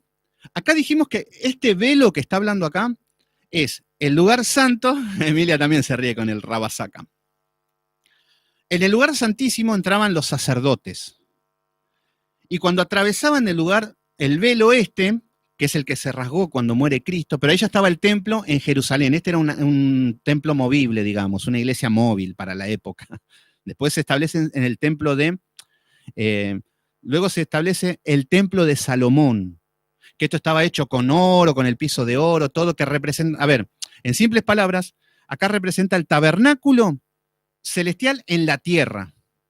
Y lo que es el templo de Salomón, lo que representa es el templo celestial en la tierra. Por eso hablaba de la Jerusalén celestial. Y este es el tabernáculo terrenal. Por eso era de barro, de pieles. Y en cambio el de Salomón era la excelencia, todo oro. Era como deslumbrarse como que era una representación del cielo. Pero bueno, es otra cosa. ¿Pero qué quiero llegar con esto? Quiero llegar con esto porque estamos acá entre medio que hay un velo. Hagan de cuenta que yo estoy en el lugar santo. En el lugar santo, yo no puedo entrar al lugar santísimo. Tengo que ser el sumo sacerdote. Por eso no podía entrar solamente el sumo sacerdote, que era uno, y en este tiempo era Aarón. Entonces, este sumo sacerdote, exactamente, sí, exactamente. Todo es la imagen de Cristo, exactamente. Bueno, este velo lo que dividía era el del lugar santo al lugar santísimo. Solamente podría entrar el sumo sacerdote. ¿Qué es lo que pasa? Esto era lo que tenían que armar y tenían que llevar el hombre para poder llegar a Dios. Fíjense todo lo que había establecido Dios como ley ceremonial para que Dios se pueda manifestar a los hombres. Fíjense todo lo que nos ahorró Cristo. ¿Qué es lo que pasa? En algún momento van a escuchar lo que es el tabernáculo de David. ¿Lo escucharon alguna vez por ahí? El tabernáculo de David. Yo se lo pregunto, en Pentecostal dice, no, el tabernáculo de David es la danza y las panderetas. Entonces podemos bailar en la iglesia con el tabernáculo de David porque a David le gustaba tocar la pandereta y le gustaba bailar, le gustaba danzar. Sí, bailaba semidesnudo, así que mucho no tomemos esos ejemplos. No, fíjense cómo funciona esto. Este es un tabernáculo, pero también está el tabernáculo de David. ¿Qué significa esto? Todo esto tenía que hacer el pueblo de Israel como ley ceremonial. O sea que el pueblo llevaba al atrio, estaban los sacerdotes, le daban el sacrificio, que ahora vamos a ver el altar de bronce, que ahí es donde se hacían los sacrificios. Se llevaba el animal, tenía toda su ceremonia, y lo que representaba esto es de que como el hombre llevaba el sacerdote al lugar santo, se alimentaba de los panes, también todo, y el sumo sacerdote podía llegar al lugar santísimo, y ahí era donde era el perdón de los pecados, donde el hombre podía llevar a la presencia de Dios, que tenía que hacer todo eso, que eran miles de ceremonias. ¿Qué es lo que pasa? En los tiempos de David, este mismo tabernáculo se dejó de lado. ¿Por qué? Porque aparece Saúl. Saúl lo que empieza a hacer no le daba importancia a las cosas espirituales. Es más, Ahod lo mandó a matar, Ahod mató no sé cuántos sacerdotes en la escuela de profetas, o sea que mucho no estaba con estas cosas de Dios. ¿Qué es lo que pasó? Aparecen los filisteos y se robaron el arca.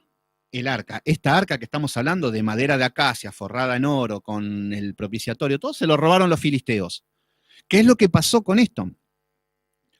Luego, cuando David es rey, lo primero que hace David, yo quiero la presencia de Dios. Por eso hablaba de que era un hombre espiritual. Vamos a recuperar el arca. Bueno, después había pasado lo que había pasado, que muere Usa porque iban llevando el arca como querían, se ve que David no había agarrado la Biblia, tuvo que empezar a estudiar todo, y el arca había quedado en la casa de Obed-Edom, que era un filisteo. ¿Qué es lo que pasa?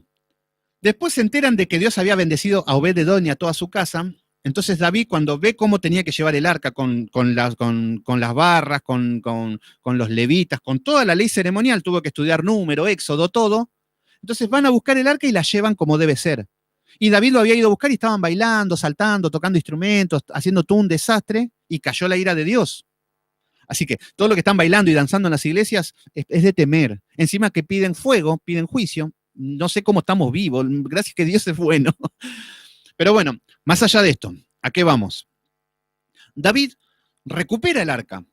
Tiene el arca y cuando llegan a Jerusalén, cuando toman lo que eran los jebuseos, todo, bueno, llegan a Jerusalén y lo que hace David es que estaba el arca y estaba en una carpa, en una carpita así nomás. Era una tienda y ahí dentro estaba el arca. Eso se llamaba el tabernáculo de David. ¿Qué es lo que significa esto? Acá lo que nos representaba, gracias a Dios estamos vivos, sí. Esto que representaba que David tenía el arca representaba la presencia de Dios.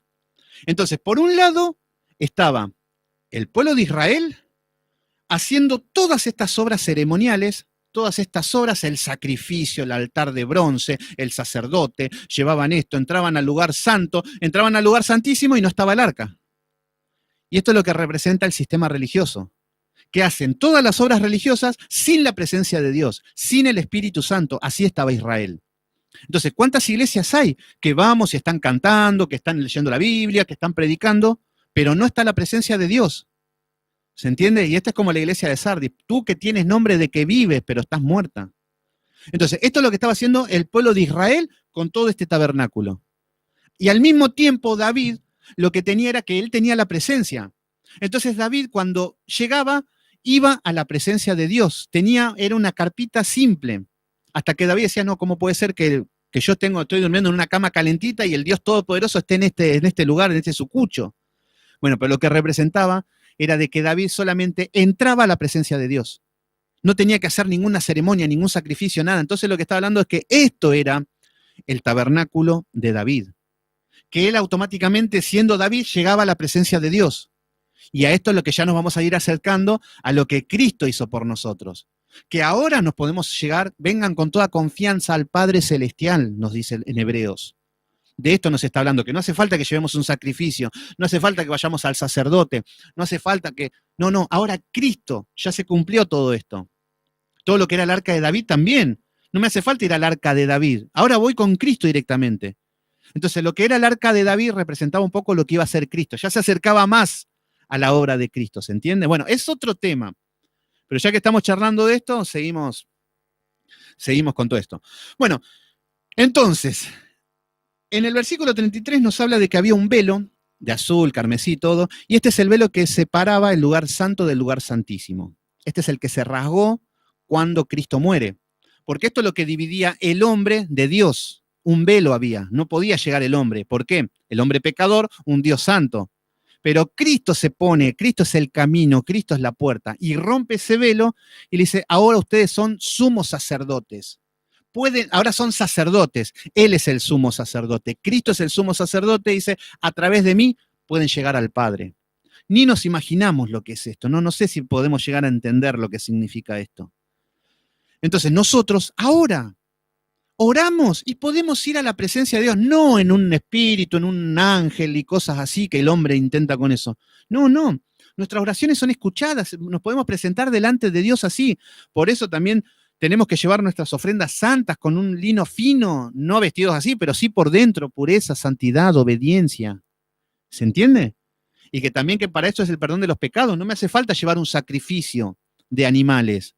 Cristo ya es el sacrificio perfecto. Entonces, versículo número 34. Pondrás el propiciatorio sobre el arca del testimonio en el lugar santísimo. Bueno, el arca iba a estar en el lugar santísimo. El espacio era de 5 por 5, era un rectángulo. También lo habíamos visto en Apocalipsis, también esto como que era lo que representaba esto, pero bueno, no quiero ir para allá porque... Versículo 35. Pondrás la mesa fuera del velo, acá está hablando del lugar santo. Pondrás la mesa, esta es la mesa de los panes, fuera del velo y el candelero enfrente. ¿Se entiende cómo está armando ahora ya el lugar santo y el lugar santísimo? En el lugar santo, ahora, la mesa de los panes de la proposición, recuerden que en la mesa de los panes había 12 panes, uno encima del otro. Uno enfrente, en el candelero, uno enfrente del otro, y en la mesa del lado del sur, el tabernáculo, pondrás la mesa del lado del norte. Bueno, acá está hablando de que ahí teníamos eso, y después el altar del incienso, que todavía no llega. Ahora, fíjense cómo estuvimos pasando. Comenzamos con el arca, en el lugar santísimo. Ahora después pasamos al lugar santo, con la mesa de los panes y con lo que es el candelero. Y nos falta el altar del incienso. Y ahora vamos a salir al patio, afuera vamos a ir ahora. Entonces, acá, Jesús N, qué lindo, es hermoso estar con nuestro Dios, así es. Entonces, ahora del lugar santo, del lugar santísimo, al lugar santo, ahora pasamos al atrio, que este era el patio de afuera. Este es acá podían entrar ya casi todos. Bueno, y acá lo que va a haber es el altar de bronce. Esto es lo que vamos a ver ahora, que con esto vamos a terminar hoy, pero vamos a ver lo que es el altar de bronce. El altar de bronce era un lugar donde llegaban, ni bien entraban por la puerta, y se encontraban con este altar de bronce. Lo primero que se chocaban eran con un altar de bronce, que era donde se hacían los sacrificios, donde se quemaba. Este es el altar. ¿Qué es lo que estamos viendo acá? Acá vemos que aparece el bronce ya, un nuevo material. Fíjense cómo se van sumando. Cuando hablábamos de bronce, esto lo estudiamos mucho en Apocalipsis, cuando decía con pie de bronce bruñido, que venía con pie. ¿Qué significaba esto? Bueno, el bronce, vieron que todo tiene un significado, todos los recursos naturales que estamos viendo, todo tiene un significado. Cuando hablamos del bronce, estamos hablando del juicio. El bronce significa el juicio. El bronce es un metal fuerte, es un metal firme, no es como el oro. El oro, podemos agarrar una moneda de oro, la mordemos y queda marcada. No, el bronce es un hierro fuerte, es un mineral fuerte, duro, resistente. Entonces, cuando estamos hablando del bronce, está hablando del juicio. Por eso escucharon hablar cuando decía en Deuteronomio 28 que cielos de bronce. ¿Qué significa el cielo de bronce y suelo de bronce?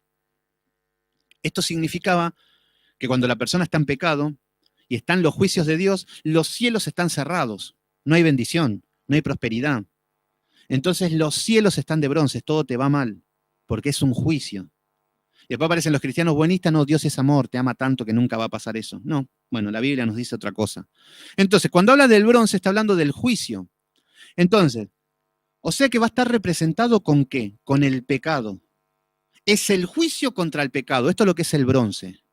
Entonces, cuando venimos acá, vemos que nos habla de que, fíjense que el bronce, que nos habla del pecado y del juicio, está fuera del lugar santo y del lugar santísimo. Está en el patio, está afuera del tabernáculo, en el patio. Entonces, lo que vemos acá es que el sacrificio lo hace afuera. Por ejemplo, Jesucristo, cuando lo crucificaron, no lo crucificaron dentro de la ciudad, en Jerusalén. Tuvo que ir al Gólgota, al lugar de la calavera. O sea que fuera representa el pecado que está fuera, el pecado que tiene que enfrentar, el juicio que viene por el pecado. Este es el choque entre el pecado y el juicio. La paga de la muerte, la paga del pecado es la muerte. Entonces, la muerte es el juicio y el pecado. Esto es lo que está hablando acá. Entonces, esto es lo primero que se entra en el tabernáculo es con el altar de bronce. Es un altar. Y esto lo que nos va a representar va a ser el sacrificio de Cristo. Por eso el altar es la cruz. Por eso Cristo, cuando hablamos del altar, no es un púlpito donde hay un escenario y donde uno predica. No, ese es un púlpito donde uno predica, no es el altar. Porque el altar estamos hablando de un lugar de muerte, un lugar de juicio, un lugar de sufrimiento, un lugar de castigo, un lugar de la ira de Dios. Esto es el altar. Y muchos livianamente dicen en la iglesia, no, yo estoy en el altar, estoy cantando en el altar. No entendiste nada, papi. Entonces el altar, decir, no, el altar es la cruz. El altar es que la paga del pecado es la muerte y hubo alguien que pagó en ese altar a fuego. Por eso, acá lo que estaba representando esta era la imagen de la cruz. Entonces, cuando hablamos del bronce, estamos hablando del juicio, del castigo y de la ira de Dios. Entonces, con este enfoque vamos a leer un poquito. En el capítulo 27 dice, harás también un altar. Acá está el altar, este es el lugar de muerte. ¿Pero por qué de muerte? Porque acá tenía que morir un inocente, un animal. ¿Qué culpa tenía el animal que tenía que morir ahí? Bueno, un inocente tenía que pagar. Y este animal inocente tenía que pagar por todo el pueblo. Y que Cristo, que era una imagen de lo que iba a ser Cristo. Entonces, Harás también un altar de madera de acacia, nuevamente la madera de acacia, que hablaba de una madera resistente, de la humanidad de Cristo. Por eso el sacrificio, acá está Cristo en el sacrificio, la humanidad de Cristo, cómo fue azotado, flagelado en la cruz. Con la madera de acacia, con 5 codos de longitud y 5 codos de anchura, será cuadrado el altar y su altura de 3 codos. Bueno, esto nos habla de algo cuadrado, de que estas eran las medidas. Fíjense que tenía que ser de madera de acacia. Bueno, el tema es que decimos, bueno, si yo hago un altar de madera de acacia y lo prendo fuego, se quema. Es como que mucho no va. Pero bueno, en el versículo 2 dice, le harás cuernos en las 4 esquinas. O sea que es como una parrilla, como un coso cuadrado con 4 cuernos en las esquinas. ¿De qué nos habla de los cuernos? Estamos hablando de todo lo mismo, así como estuvimos hablando de Apocalipsis con símbolos, de que la bestia, los 10 cuernos. Bueno, según los pentecostales y todas estas ramas, los cuernos son, no anoten porque estos son herejías, son la Unión Europea. La Unión Europea son los 10 cuernos y que de ahí va a salir el anticristo. Bueno, no le crean, porque acá cuando estamos estudiando, el cuerno representa la autoridad de los animales. Los cuernos representan, por ejemplo, el toro tiene la autoridad en sus cuernos, no en la fortaleza, no es que muerde, no es que su fuerza, no, en los cuernos. Toda su fuerza se centra en los cuernos, ahí está todo su poder. Todo, porque toda su fuerza se centra en la cabeza y en el cuerno, entonces ahí está su autoridad. Y en el reino animal, los cuernos, los animales, ahí se ve el más fuerte. Entonces, cuando hablamos del cuerno, está hablando de la fuerza, está hablando del poder. Entonces, acá cuando estamos hablando de los cuernos, está hablando de la fuerza y el poder de Jesucristo en esta obra redentora. ¿Se entiende? ¿Por qué? Porque si bien estamos viendo la parte humana, que ahí vemos la debilidad de Cristo, no debilidad, pero la fuerza humana, que estaba en la cruz, estaba clavado y era débil, indefenso ante los azotes. Pero al mismo tiempo, él tenía la parte divina, que ahí tenemos la realeza, que ahí tenemos la fuerza, que ahí tenemos el poder de Dios. ¿Se entiende? Entonces, por eso, muchos toman al Cristo de la cruz, como decir, ay, Cristo, y nos acordamos de los azotes, eso conmueve un poquito mi sentimiento y ya está, pero no. Nosotros creemos, obviamente que ese es el Cristo, el inocente que tuvo que pagar, el débil, como el corderito hablado de un animal tierno, débil, indefenso. Bueno, esa es la naturaleza de Cristo. Pero nosotros creemos en el Cristo resucitado, el que murió pero resucitó al tercer día. Y ese es el que tiene el poder, ese es el que tiene la autoridad, es el que tiene la potestad. A Él es el que oramos, Él es el sacerdote, Él es el rey, Él es el salvador. Ahí está el poder, ¿se entiende? ¿Cómo ver la parte divina y la parte humana? ¿Cómo vamos viendo diferentes cámaras? Entonces, bueno, acá lo que vemos es que es el poder. Obviamente, acá está hablando en el poder del sacerdocio, obviamente, porque está hablando de el sumo sacerdote, de cómo llegar a Dios. Bueno, entonces le harás cuernos en sus 4 esquinas. Los cuernos serán parte del mismo y los cubrirás de bronce. O sea que era como una especie de mesa, parrilla, algo así, donde ahí hacían, era de madera de acacia, pero que tenía que estar cubierta por bronce. Y nosotros podríamos decir, bueno, pero el bronce caliente y quema. No, no se quemaba. Y así podríamos preguntar tantas cosas que lo haríamos mejor, pero el Señor le dijo así a Moisés. Y el Señor, y Moisés fue y lo hizo, y salía todo de 10. Así que, bueno, en el versículo 3, harás también sus calderos para recoger la ceniza, con sus paletas, sus tazones, sus garfios en los brazaderos. Harás todos sus utensilios de bronce. Bueno, fíjense que acá ya no está hablando de los utensilios de oro como en un lugar santo, que eran las tazas, que eran las cucharas, que eran los platos para el pan, que tenía que ver con la deidad. Acá está hablando del sacrificio, entonces es el bronce, es el juicio. Entonces tiene que hacer un caldero, que era donde prendían el fuego, tenían que tener como unas paletas, tazones, garfios, todo de bronce. Estos son utensilios de bronce, que era todo para el juicio. No quiero decir, no, porque acá están los azotes romanos, la flagelación. No, no quiero decir nada. No, eran instrumentos para ejecutar el juicio. Versículo 4. Le harás un enrejado de bronce en la obra de la rejilla. Sobre la rejilla harás 4 anillos de bronce de las 4 esquinas. O sea que ahora tenemos lo mismo que el arca, que llevaban el arca, con los anillos, que eran 4 anillos, y los barrales, que eran de acacia con oro, y así llevaban el arca. De la misma manera la mesa de los panes de la proposición, y de la misma manera con el altar de bronce, pero era todo de bronce, esta es la diferencia. Todo tiene que ver con el sacrificio, con Cristo, con el altar, con el juicio, con el pecado. Entonces tenían 4 anillos y nuevamente los barrales. Fíjese lo que es el versículo 5. Y pondrás dentro del cerco del altar abajo y llegará la rejilla hasta la mitad del altar. Versículo 6. Y harás también varas para el altar, vara de madera de acacia, nuevamente, la humanidad de Cristo, las cuales cubrirás de bronce. Ahora estamos hablando de la humanidad de Cristo y no la parte divina, el bronce, el juicio, el castigo, todo lo que tuvo que pagar por nosotros.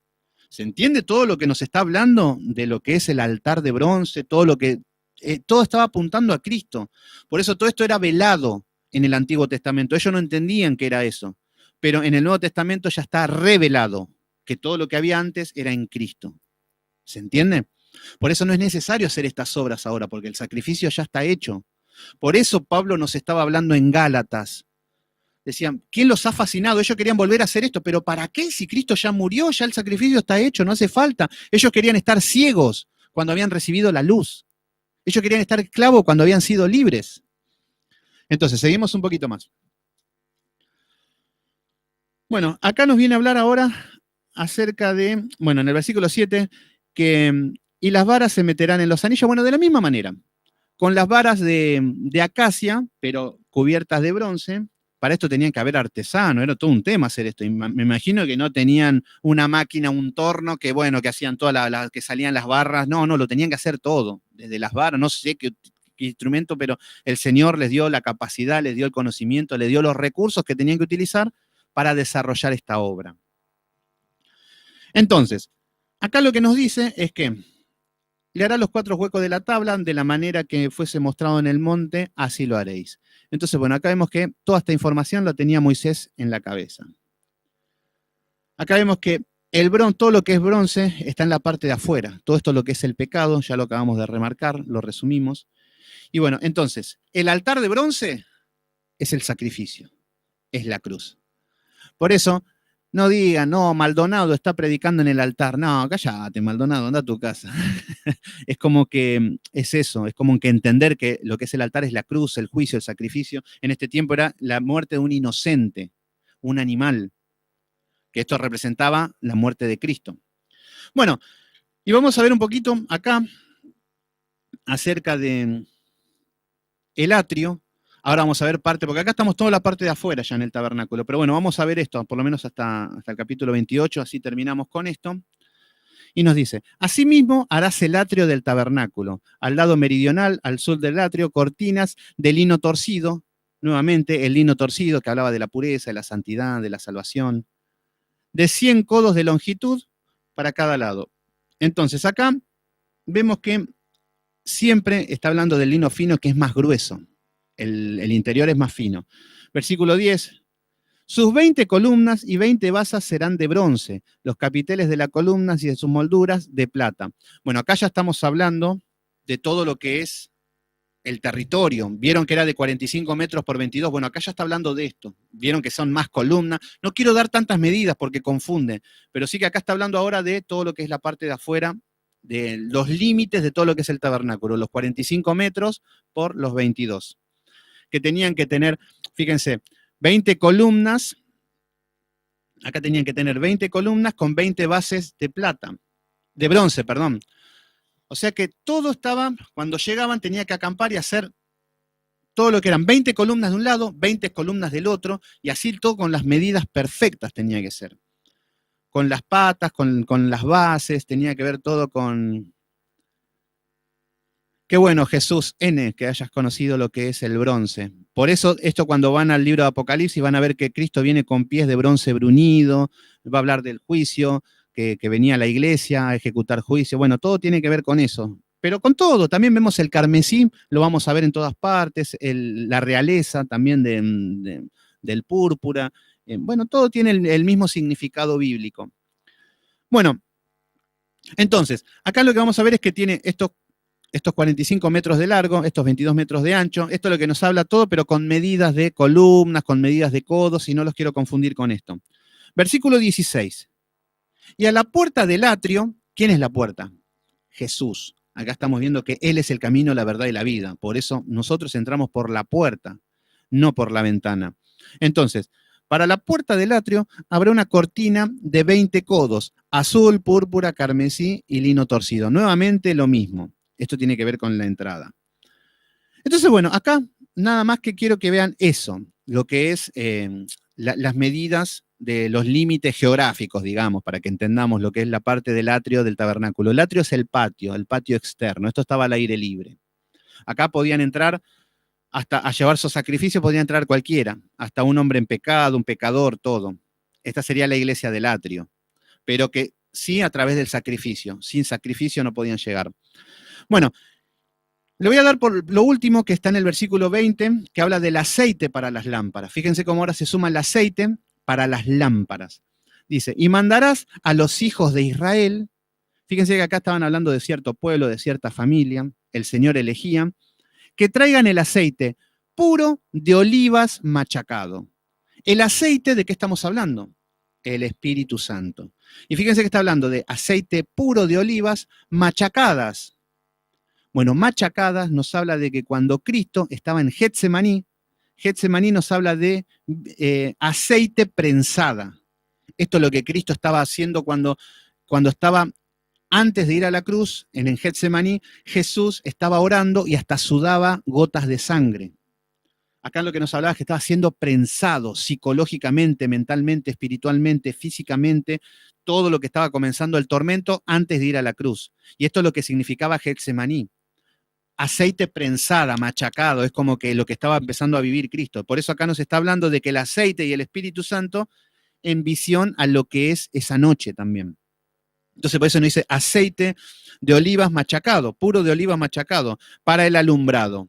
Esto dijimos que lo que tenía que ver para el alumbrado de las lámparas. Para hacer arder continuamente las lámparas. El día de reposo tenía que estar las 24 horas ardiendo, no podía faltar el aceite. Por eso nos habla también Jesús de estas 10 vírgenes que fueron y que no tenían aceite. Habla de lo mismo, que habla del Espíritu Santo. Entonces, que no se nos acabe el Espíritu Santo. Las 24 horas, no apaguemos el Espíritu Santo. Versículo 21. En el tabernáculo de reunión, afuera del velo, está delante del testimonio. Las pondrás en orden Aarón y sus hijos. Fíjense que acá ya el Señor empieza a hablar y empieza a llamar al pueblo. Esto no es cualquiera. No, yo soñé, Moisés, el otro día soñé que yo voy a ser sumo sacerdote. Acá estoy para servir al Señor. No, estos chistes lo hacen hoy en la iglesia nada más. Pero acá el Señor había elegido a Aarón. Y no es que Aarón, bueno, no, Aarón estaba preparado, capacitado, había estado formado por Dios. Es así como van al servicio de Dios. Hoy yo no sé cómo hay pastores que no saben la Biblia, no entienden, viven una vida desordenada y así están predicando. Cuando hablo del sacerdocio estamos hablando de lo mismo, de los pastores hoy en día. O por ejemplo, cuando hablamos de que el Señor elige a la tribu de Leví, a los levitas para el servicio. Hoy los que estamos sirviendo al Señor en esta área, no estamos hablando de que somos levitas, no, porque yo nací en Berazategui, qué sé yo. Tampoco me hago el siervo o el sacerdote, pero al dar una palabra está sirviendo al Señor, al llevar todo, y todos estamos llamados al servicio. Entonces, pero el Señor llama a cada uno y le da su función a cada uno. A uno, por su capacidad, por su talento, por lo como el Señor lo formó, lo va a usar para algo. A uno tenía talento para usar el martillo y el labrado, bueno, vos vas a trabajar en esto. El Señor lo llamaba. No es que cada uno soñaba y quedaba la libre elección de lo que querían. Eso es lo que hacen hoy todos. Y todos sueñan con ser apóstoles y andar en avión privado. Buenísimo, así están. Bueno, entonces, pero acá vemos que Aarón y sus hijos, para que ardan delante de Jehová desde la tarde hasta la mañana, como estatuto perpetuo de los hijos de Israel por generaciones. Todo esto era ley. Todo esto lo tenían que hacer tal cual. Algo que no hacían bien y ya estaban fuera de la ley. ¿Se entiende lo pesado que era llevar esta ley ceremonial? ¿Cómo no se podía? Por eso el Señor les decía que no podían cargar ni ellos mismos, ni sus padres podían cargar con estas leyes. Pero ellos sí les cargaban a todos que tenían que hacer esto y más, porque aparte de esto, había aparecido el hombre con un libro que se llamaba el Talmud y tantos otros que tenían que ver con miles de ritos más que Dios no le mandó nunca y que ya son ridículos. O sea que fíjate, era una maldición ser un judío en esa época. Era una maldición porque tenían que hacer tantas cosas que no las podían llevar. Entonces vivían frustrados, vivían en pecado, vivían horrible, un desastre, una vida religiosa. Bueno, hoy en día pasa lo mismo también. Pero bueno, hemos llegado al capítulo número 28. Son extensos, me cansan estos temas. No es que me cansan, es que trato de esforzarme para que sea lo más claro posible para ustedes. Es como que uno estudia, lee, busca y tratamos de dar, es como decir, como que tenemos un churrasco y tratamos de cortarlo de lo más, para que sea lo más, lo puedan digerir con facilidad. ¿Se entiende? Este es el objetivo de hacer estos estudios. Porque si nos ponemos a estudiar de una manera severa, nos vamos a confundir, vamos a perder el hilo de los estudios. Entonces, ¿qué es lo que estamos viendo? El tabernáculo, la imagen de Cristo. Son sombras de lo que iba a venir. Entonces, todo esto es ceremonia, ley ceremonial. Por eso Pablo, cuando le estaba hablando a la iglesia, ustedes no tienen que hacer esto, nosotros no tenemos que hacer esto. El diezmo estaba dentro de la ley ceremonial. No lo tenemos que hacer. Pero sí ofrendas de amor. Entonces, ya si es ofrenda, puedes dar el 30%, el 40%, el 80%, lo que quieras. ¿Se entiende? De esto estamos hablando, porque estamos bajo la gracia, no bajo la ley. Pero bueno, hemos terminado. Hemos terminado y vamos a terminar en oración. Padre Santo, Padre amado, en el nombre de Jesús, te damos gracias porque nos ha dado palabra, nos diste, Señor, algunas revelaciones, un destello de tu gloria, un destello de tu poder, algo de lo que es tu perfección. Gracias porque nos maravillamos, encontramos a tu Hijo amado, Señor, en toda parte de la Biblia, Señor, porque todo habla de Él. Ayúdanos, Señor, a tener un tabernáculo, nuestro cuerpo, Señor, limpio, santo, agradable, con vestiduras santas, con lino fino, Señor. Yo sé que cuesta, yo sé que nuestra piel es de tejón, nuestra piel es de cabra, así somos, Señor. Pero queremos ser, Señor, santos, queremos llegar a tu presencia, Señor, al arca, llegar a tu presencia de una manera digna, Señor. Que la iglesia esté llegando a las iglesias paganas, estén haciendo un circo, Señor, de todo esto. Pero nosotros no queremos eso. Queremos llegar correctamente a ti y ser agradable a tus ojos, Señor. Entendemos tu poder, tu realeza, tu grandeza, tu majestad, poderoso Dios. Que donde tú estás, los serafines cantan, los querubines, Señor. Toda la tierra te alaba, Señor. Y nosotros a veces nos enojamos y te queremos poner condiciones, Señor. Muchas veces nos enojamos y te queremos dar órdenes, Señor. Muchas veces no, queremos hacer las cosas como queremos y no entendemos la dimensión de cómo son las cosas. Por eso ayúdanos a revelar a cada uno, Señor, lo que eres tú como Dios y lo que somos nosotros como ser humano. Te damos gracias, Señor. Mañana continuaremos. Esperemos que nos des más luz, más entendimiento, Señor, y que sea una cuarentena bendecida como lo decimos desde el comienzo. Te damos gracias en el poderoso nombre de Cristo Jesús. Te decimos amén. Bueno, hemos terminado. Así que, bueno, qué bueno, Cintia, que estabas ahí. Qué lindo. Bueno, Cristo sin frontera, muy bien. Así que estaban todos ahí atentos. Espero que... Qué lindo, Anthony, ahí, firme. Saluda a tus hijos, Anthony. Es igual tu hijo. Estaba viendo una foto el otro día, es igual a vos. Así que un saludo a tu familia. Me alegra que estén ahí bien con toda la familia en Chicago.